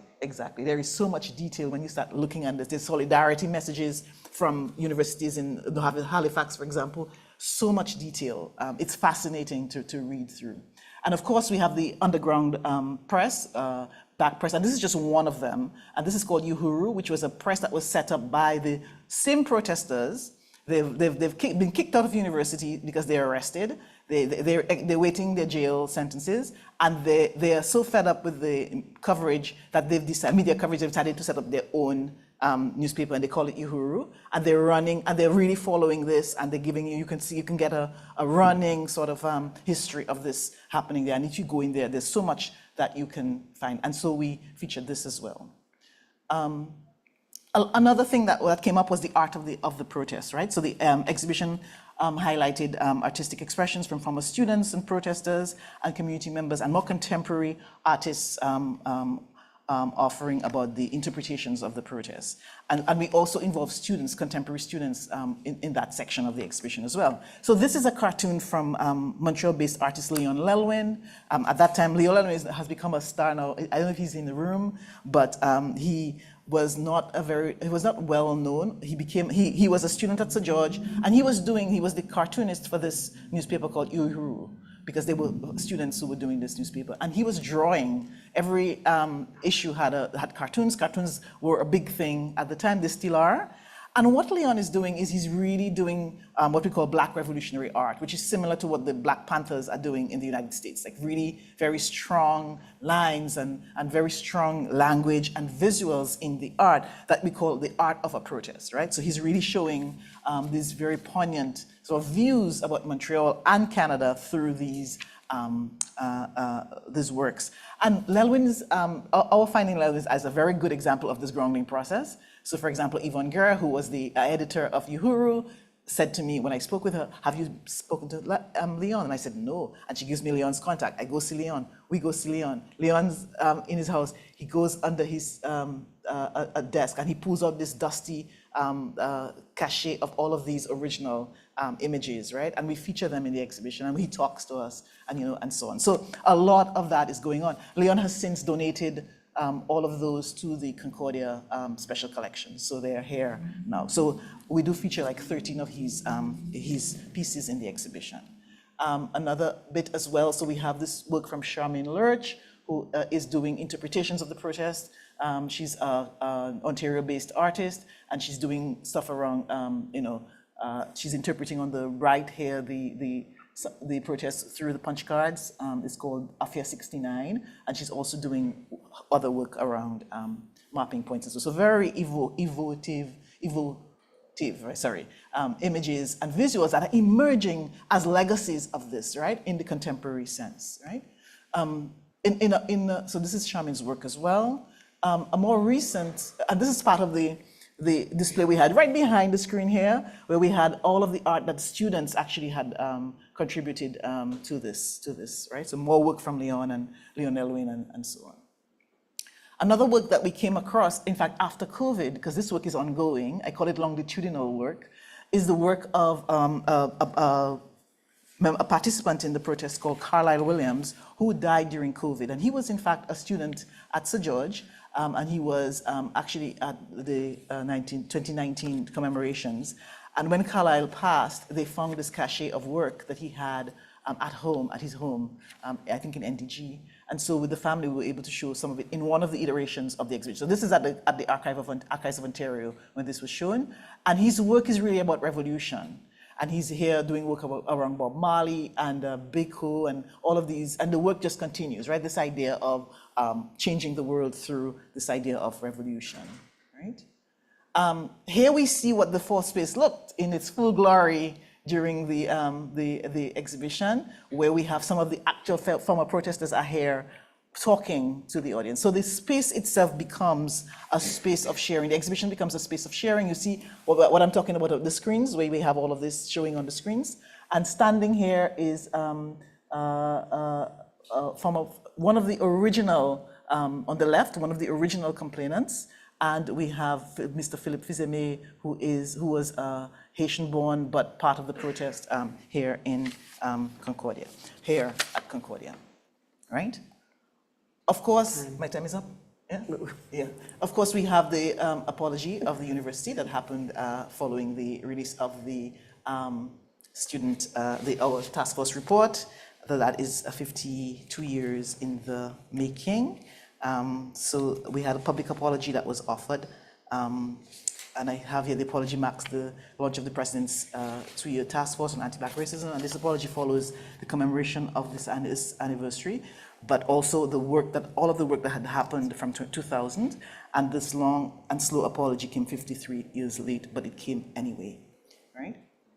So just to sort of end, I just want to say, I've gone over my time, right? Yes. Yes, okay. That what we see here is the search for a deliberate archive. And we talk here about the embodied archive. So the search for a deliberate counter-archive response to challenges posed by the specific racialized and difficult nature of this work that demand engagement with what Bell Hooks' concept of oppositional politic in unsilencing and making visible an array of bodies and narratives, right? So I think I can leave it here because I've already gone out of time, and I think hopefully the images and the flow has explained the whole process of a different archive, a broadened archive. Thank you.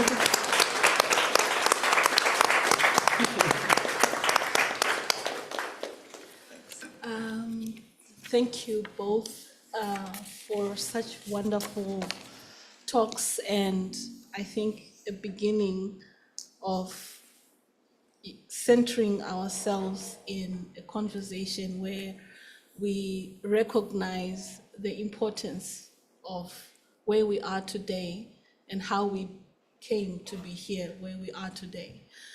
I'm gonna just, while you gather your questions, just ask 1 or 2 questions and then open it up to the floor and to Zoom and those of us who are online. So I'll start first with Angélique. I think for me, your work is so important because it talks of bodies. And I often think of the places that we occupy as bodies as places of violence and spaces of violence. It doesn't really matter where you are, whether you're here or in Europe or in Africa. There are places where people in the past have experienced violence, and violence is still being exacted. So my question to you is, how do you navigate those spaces? How does your body navigate those spaces? And also thinking about how your work is interpreted at that time in the different places, because I know that when you conceptualize a work, possibly you have an idea of how you want people to see it. But in the different places and spaces of violence that we occupy, we interpret that differently. So how do you navigate that? And how do you speak to that? That's a good question. I mean, I think that in a way there are two facets, maybe not to your question, but certainly to my response, where I think there's how do I navigate those things, those spaces personally, and how do I navigate those spaces as an artist? And those two are related but they are not the same. They're not mutually exclusive, let's put it that way. And I think certainly as an artist, it allows me to, it allows me a certain distance, a distance of interpretation that allows me to relive, to reconstitute, to comment on, reflect on, reflect with, through, alongside, all of that, those spaces and the violences that they generate or evoke. And I think that is, for me, that's one of the responsibilities of art. I also take it as one of my own responsibilities. I mean, Banksy has this really great quote that talks about art should disturb the comfortable and comfort the disturbed. And I hold that dear, in fact.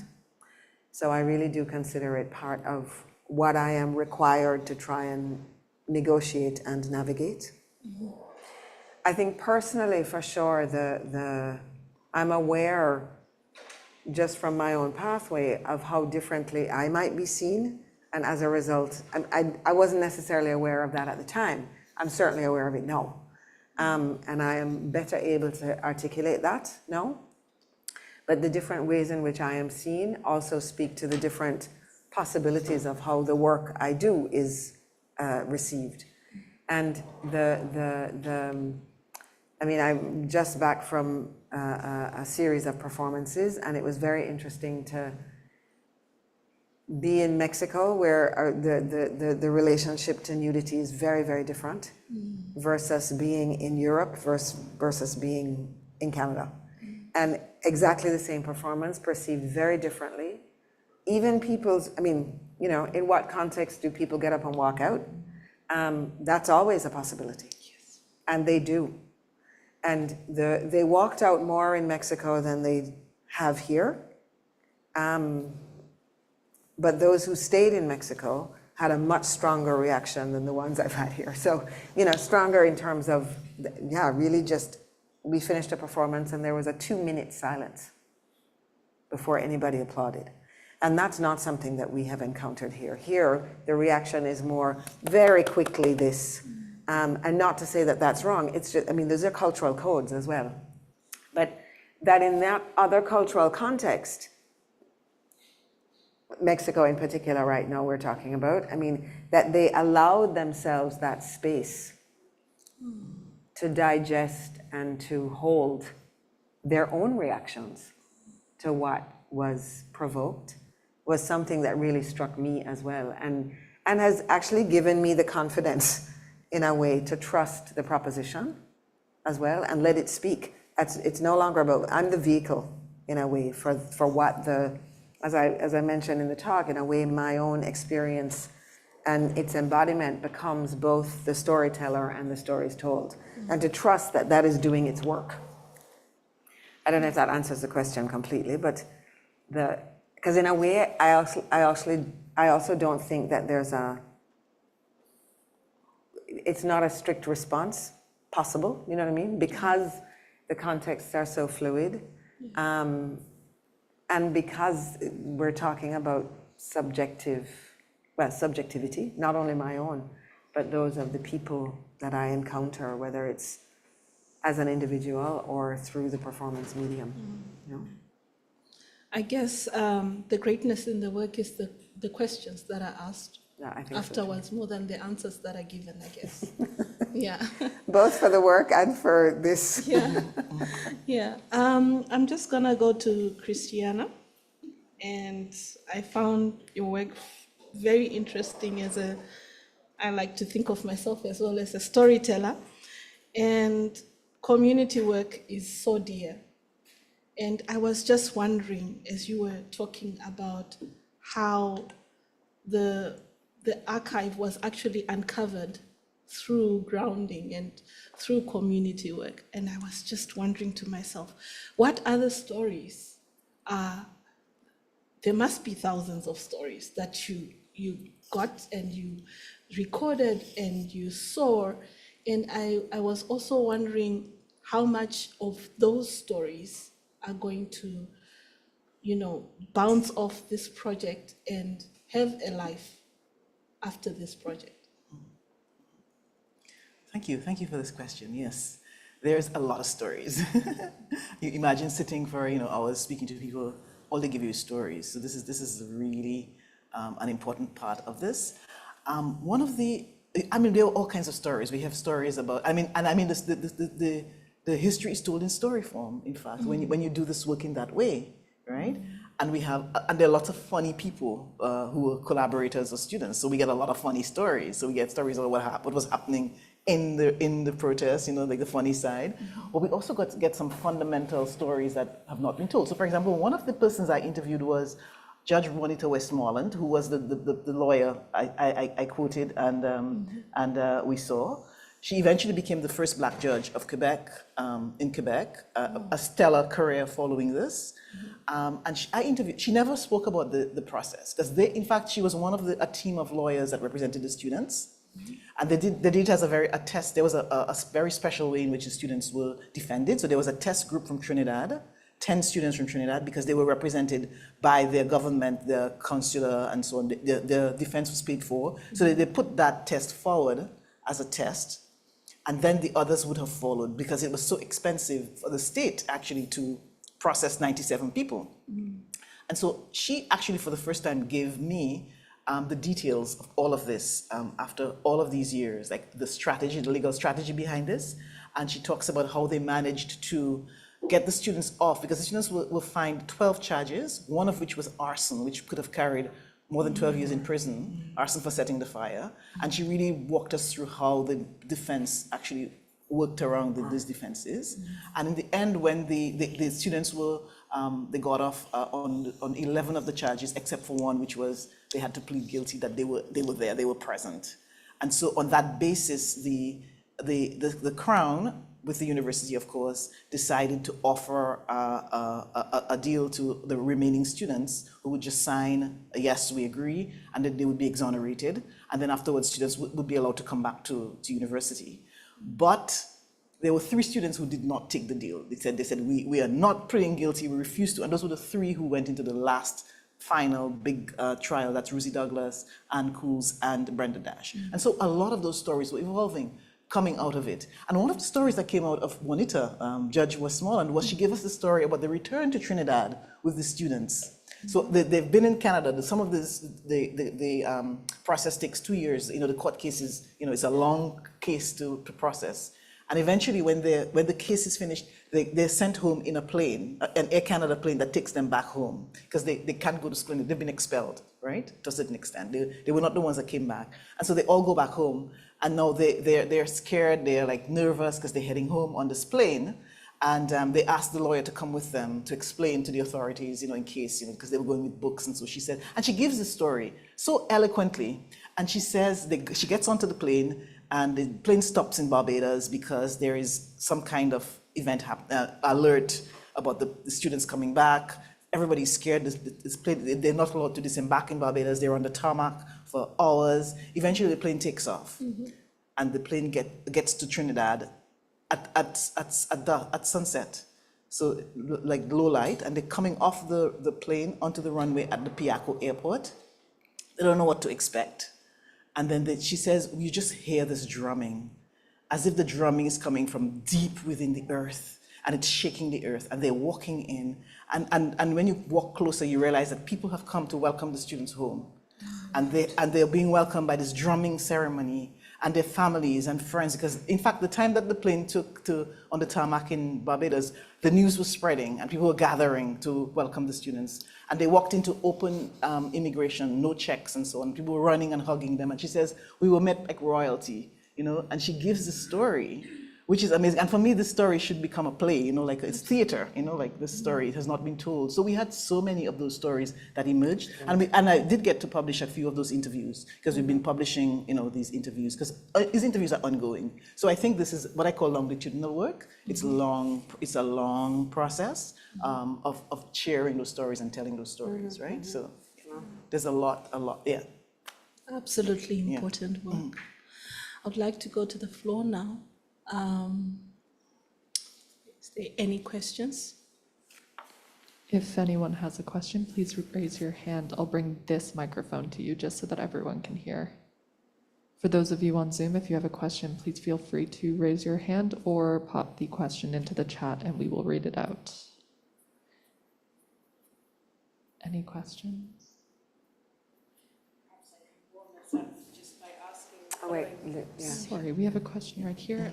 Sorry. Yeah. I was gonna ask, because I'm not aware, like, if there was any reparations or anything like that to the students from the school. Repeat that question. Sorry, yeah. So I'm not like aware if there was any reparations given to those students by the school or by the state or anyone. Reparations. Reparations. Well, I'm not aware of those as yet. I mean, I think the step with, I mean, they were allowed back. There's a point at which the university allowed them back, so they could finish, some of them could finish their degree, although others were so upset, the parents took them out and sent them. So some finished at Howard. I've been speaking to this a dentist in Guyana who told me, Chevy Jagan's son, he told me he finished at Howard University, right? He's a dentist now. So most of them, a lot of them became, quite, successful because they were determined students. I'm talking about the black students, particularly the Caribbean ones. Some of the parents moved them. I just spoke to a lady in Barbados who told me she finished in Calgary or something, like she was moved, sent off because she was on scholarship. But some of them did finish, right? Some students who were allies in particular stopped university. They said, I met a couple who said, I was so disillusioned by the university. I stopped, I'm working. He went to drive a truck in the Laurentians. This particular guy was telling me, I gave up on university. Right? So there are lots of different stories that come out of this.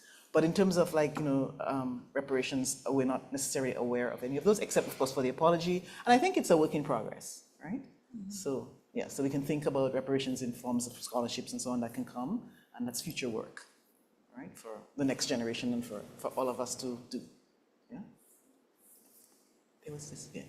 Maybe I'll just add one thing to that, which is again, like Christiana says, I mean, there wasn't necessarily reparations in the sense, here's money to compensate for your experiences.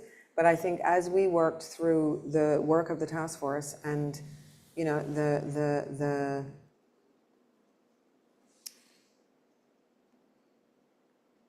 acknowledgement that has taken place is important, and not to be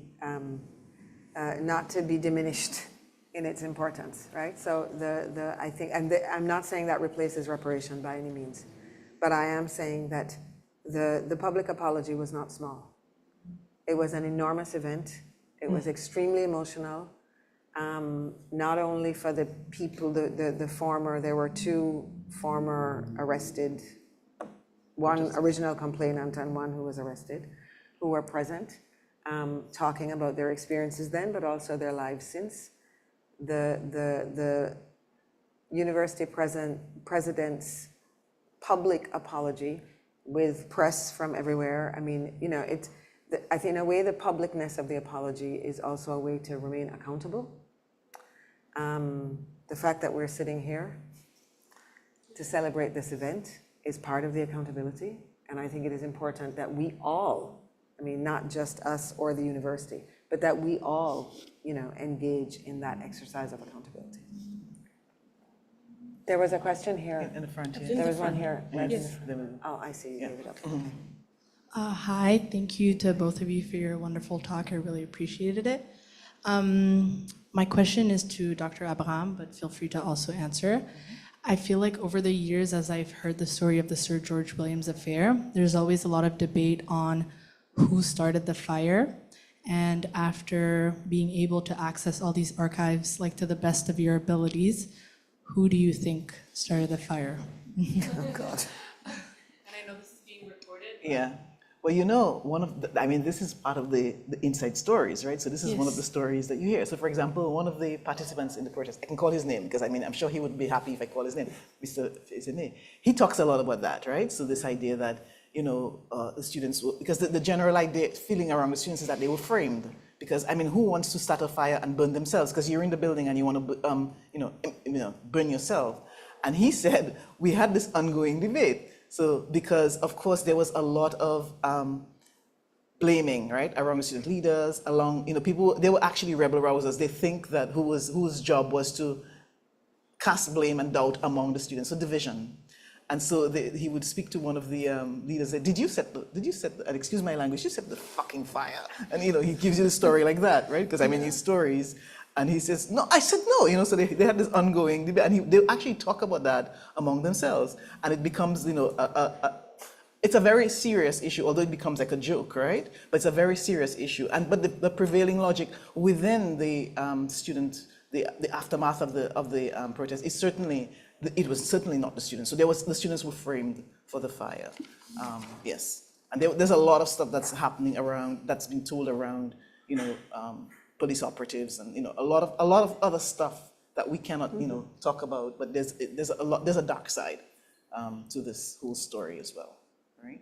And very, very complex, in terms of Montreal, the FLQ. There's a lot that was going on at the time as well, and a heavy surveillance and police presence. And I mean, I know one of the persons, like Professor Austin, is actually working on now the police records of this, which were not accessible for a very long time. So, so there's a lot within that as well.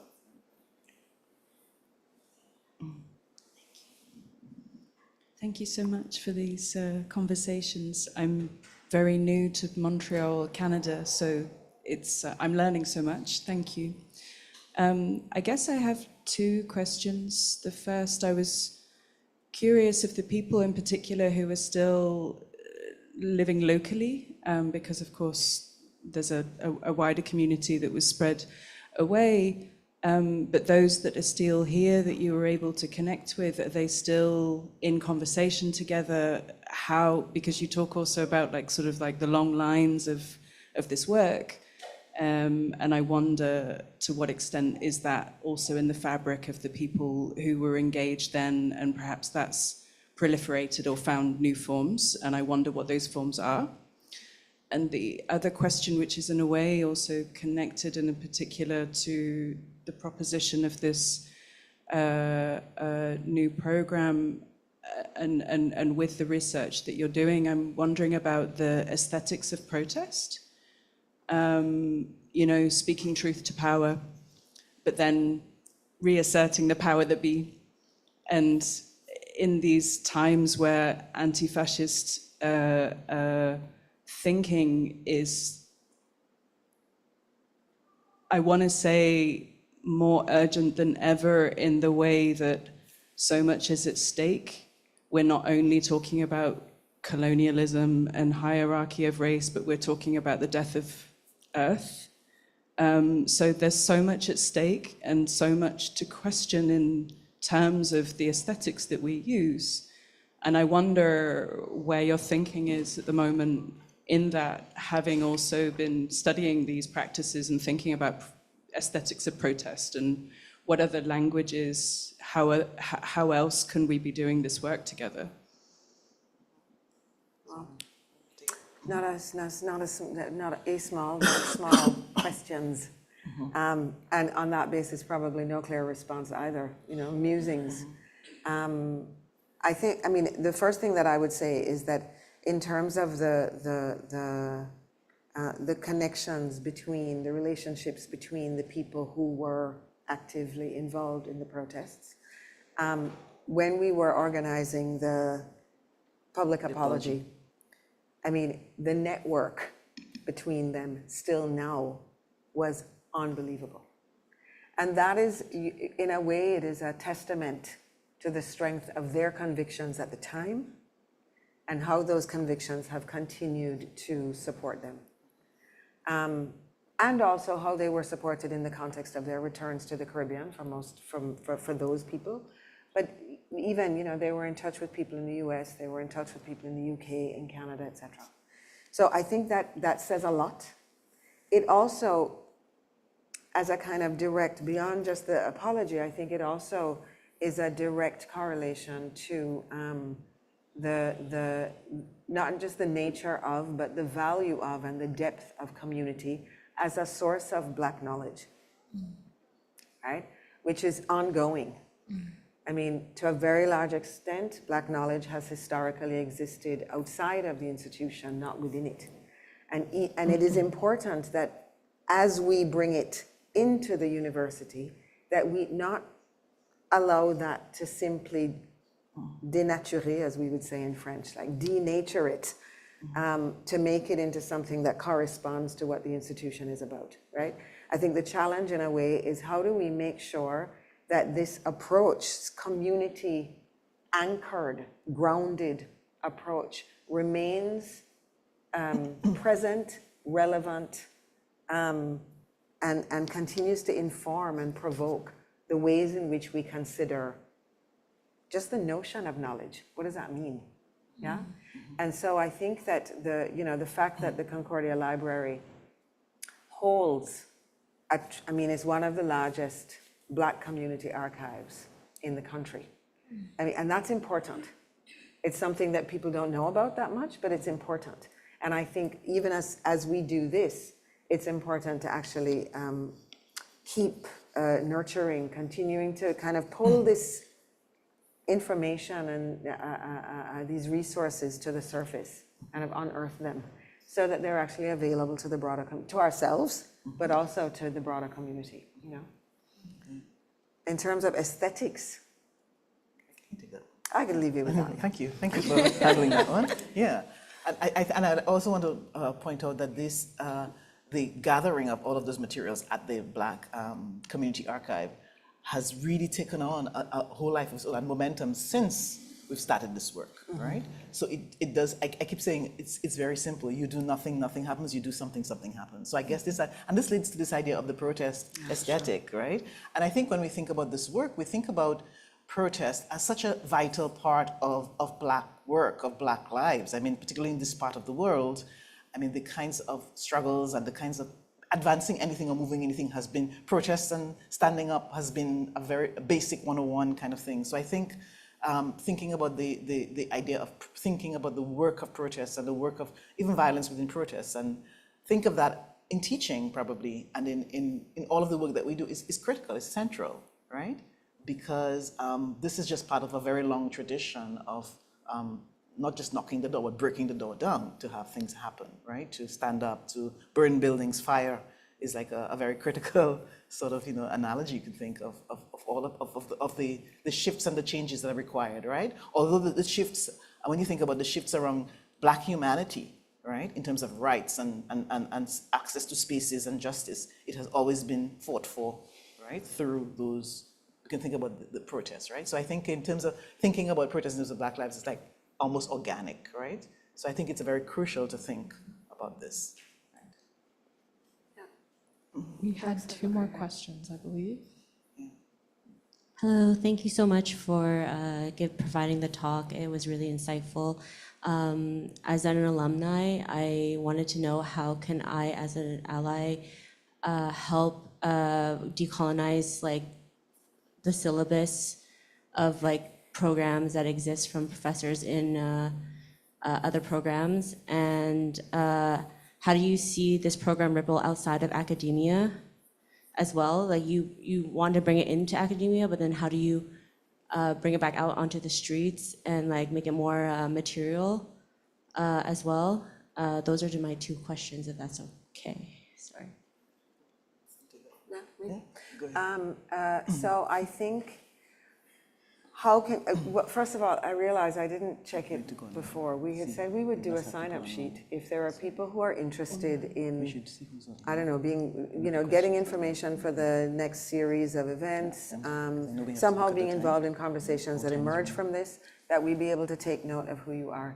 So I don't know if there's, while we're doing this and mingling, we can make sure that happens. That's thing number one.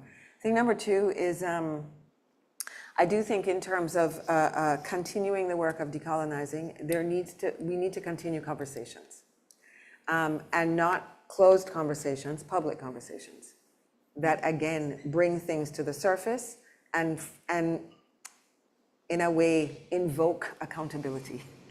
Yeah, because I think the discussion on decolonization is not new. Whether it's in terms of the Black Studies programs and services to Black students, et cetera. That's more than 50 years old.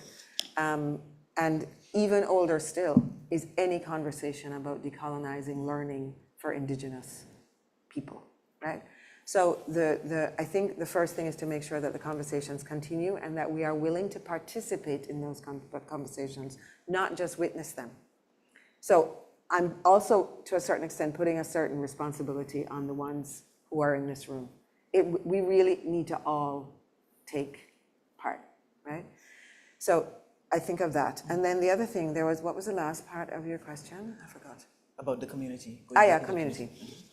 So I think that in terms of the Black Studies program, what is also, I mean, the minor exists now, and the minor, you can take the minor if you're taking a major, right? That's the deal, undergrad level.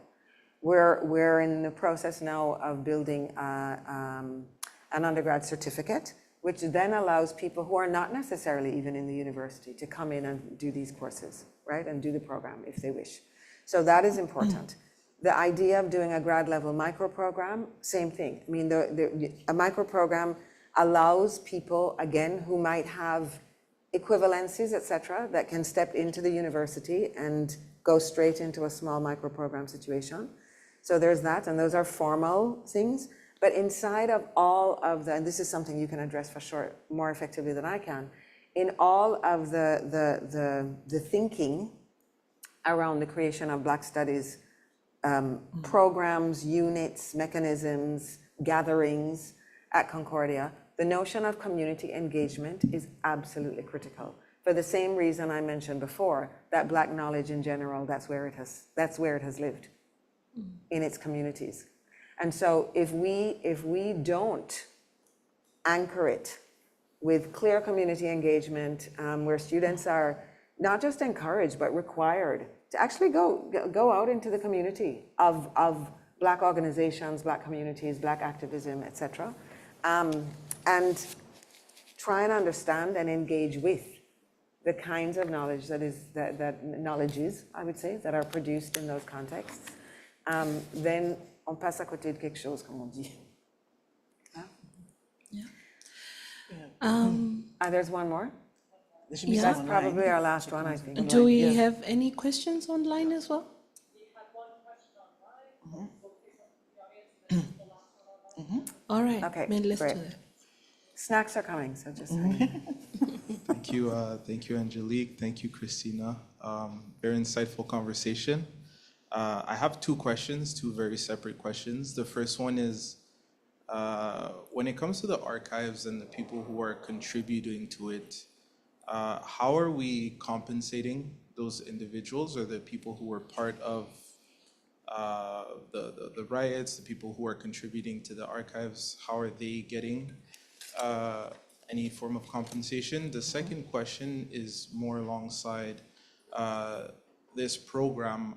What does it mean in the future? What does it mean in 5 to 10 years, 20 years? And how does this kind of connect Black Canadians, Black Americans, Caribbeans, and Africans, and help us move towards more of a Pan-African way of working or way of living, or just bringing our communities together? Okay, thank you. Yes, You good? I'm good.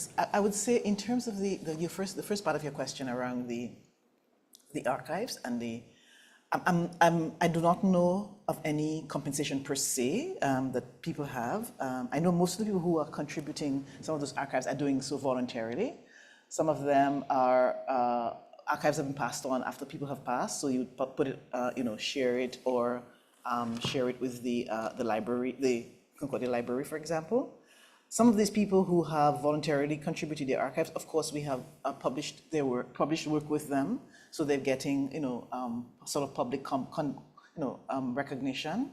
I know some of these people, since the work has started, are now featured on CDC, or even the Canadian History Museum and so on have featured some of those folks. So I think it's about, more a compensation that means listen to my story, finally hear me, I am somebody within the society that needs listening to. So I think that kind of elevation of personality in terms of, people who we should know, right? And recognition. In terms of the actual program, we're just starting, so we're at, the beginning. So there's a lot to come. I mean, we did not start with a major. The idea is with a minor, and then from the minor it grows. The reason why we call the program Black and African Diaspora, African Diaspora Studies, there's a reason for it, because it really is about, you know, our context in Canada, that the idea of recognizing the very long Black presence, but as well recognizing the more, you know, contemporary presence of Blackness, where we do have this very intricate and organic connections with the Caribbean, with Africa, with the UK, for example. That's very different. And so there is this sort of embeddedness of thinking around Pan-Africanism already and diasporic Blackness in the program. And so some of the courses we're teaching, and when we're thinking around framing the courses, there is that business. For example, I'm teaching the introductory course now for the minor, and that idea is framed in the content of the class as well. So we're doing, you know, we had a really good, an interesting course lecturer who came a few weeks ago who talked about the idea of Pan-Africanism, and we're talking about this. So I think this is all part of the process. And the more the program grows, the more courses you would have and the more, you know, specializations and so on. But certainly, yes. It's on the radar. Yeah, sorry. The only thing I would add there, I think, is that I allow myself to speak for other scholars, Black studies scholars at Concordia. And I mean, I didn't start out as a Black studies scholar. I make dances and I perform them. I happen to be a Black artist. And I'm Black because other people decided I'm Black. And I have to respond to that, right? So I say that because I think, in a way, the building of this program is the same thing, you know, where there is a need to address the way knowledge has been categorized, who can recognize themselves in the knowledge being offered, and what is it that we need in order to continue to be able to do so. And so I think that we start out with the minor, as Christiana mentioned, but I think you know, there are next steps that are in a way obvious. So the things that I've mentioned, like the undergrad certificate, the grad program, blah, blah, blah. But there are questions about, okay, but what is it that we need in order for this to swell in a way that represents who we are, and what is it, how we want this university, this institution to resemble us, yeah? And so I think that I wouldn't feel confident now already saying, okay, that is Pan-Africanism or that is this, or, no. I think it's, you know, as part of this series, we have a biology professor coming in. So what does Black studies look like at Concordia? Mm-hmm. You know, I mean, the fact is, Nicola looks at the impact on communities in the Bahamas. And so those are, you know, those are Black people. How are they affected by what's going on in the oceans around? I mean, so I feel like there's space in here to allow it to become what we need it to be, moving through all of the constraints and all of the, you know, the lack of resources, et cetera. But it also allows us to do what we do best, improvise. Mm-hmm. That has kept Black people going for a long time, right? And so that's something that I think it calls us to continue doing in terms of growing the program. Was there a question And the online? final question is online, I believe, from Valencia James. Mm-hmm. Valencia asks directly to Angélique. Since you have started creating and teaching with situated dramaturgies, how have your creations and classes changed, and what has been the response of students and audiences? That's a good question. I've had students who have said to me, oh, but I don't do politics. And my response to them is, you don't do politics, but politics does you all the time. That is it. So you can choose to engage, or you can choose not to engage, with consequences on both fronts, right? For me, what has been interesting about that work for me is the fact that it's not only about working with Black realities. It's about working with historicized, situated realities for everybody. And even when I teach or have the occasion to mentor in Europe, for example, to a majority European room, there have been histories erased there as well. And so, you know, it's not just here. And I think that already just the idea that we talk about dance, but there were dances. Dance is a creation, right? It's some kind of abstracted thing that somehow or another is seen to replace the dances that have always existed. And so in a way, for me, the situating is about coming back to a place where we can actually think about, well, what are the dances that I carry in my person, right? Reactions aren't always, they're not simple. They're validating for some, confronting for others, but I also think that that is exactly what is required, both artistically and academically. And my personal responsibility. So. That's all the questions we have. I think that's it. Yeah. Another round of applause for our speakers.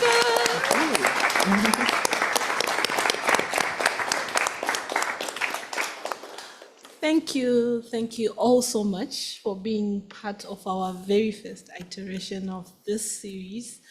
Thank you to the people who were online, and special thank you to our speakers.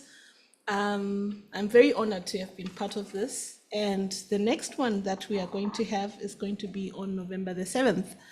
So keep your diaries open for that. Same time, I think. Yes, same time. And I think our moderator for that day is, in the saw room. him somewhere, there, Yes. right, Tabil, the song. And we're going to have as speakers, Huda Hassan and Jean-Claude Bustros. So please come and support and continue to echo this program, the work that is being done in your daily walk, in your daily thinking. And yeah, we have food. So at the back, we have some food. And so please mingle, let's chat, let's talk, and yeah, see you next time. Thank you very much. Thank you, Judith. Okay, so thank you to everyone today for coming into Fourth Space and for activating this conversation. Thank you again to those online for all of your questions. We're going to go ahead, close up the Zoom and the live stream now, but just a quick reminder that this conversation is already on our YouTube channel if you'd wish to revisit it or share it. And as they said, please join us once again on November 7th. Thanks so much, enjoy the food, and have a great evening.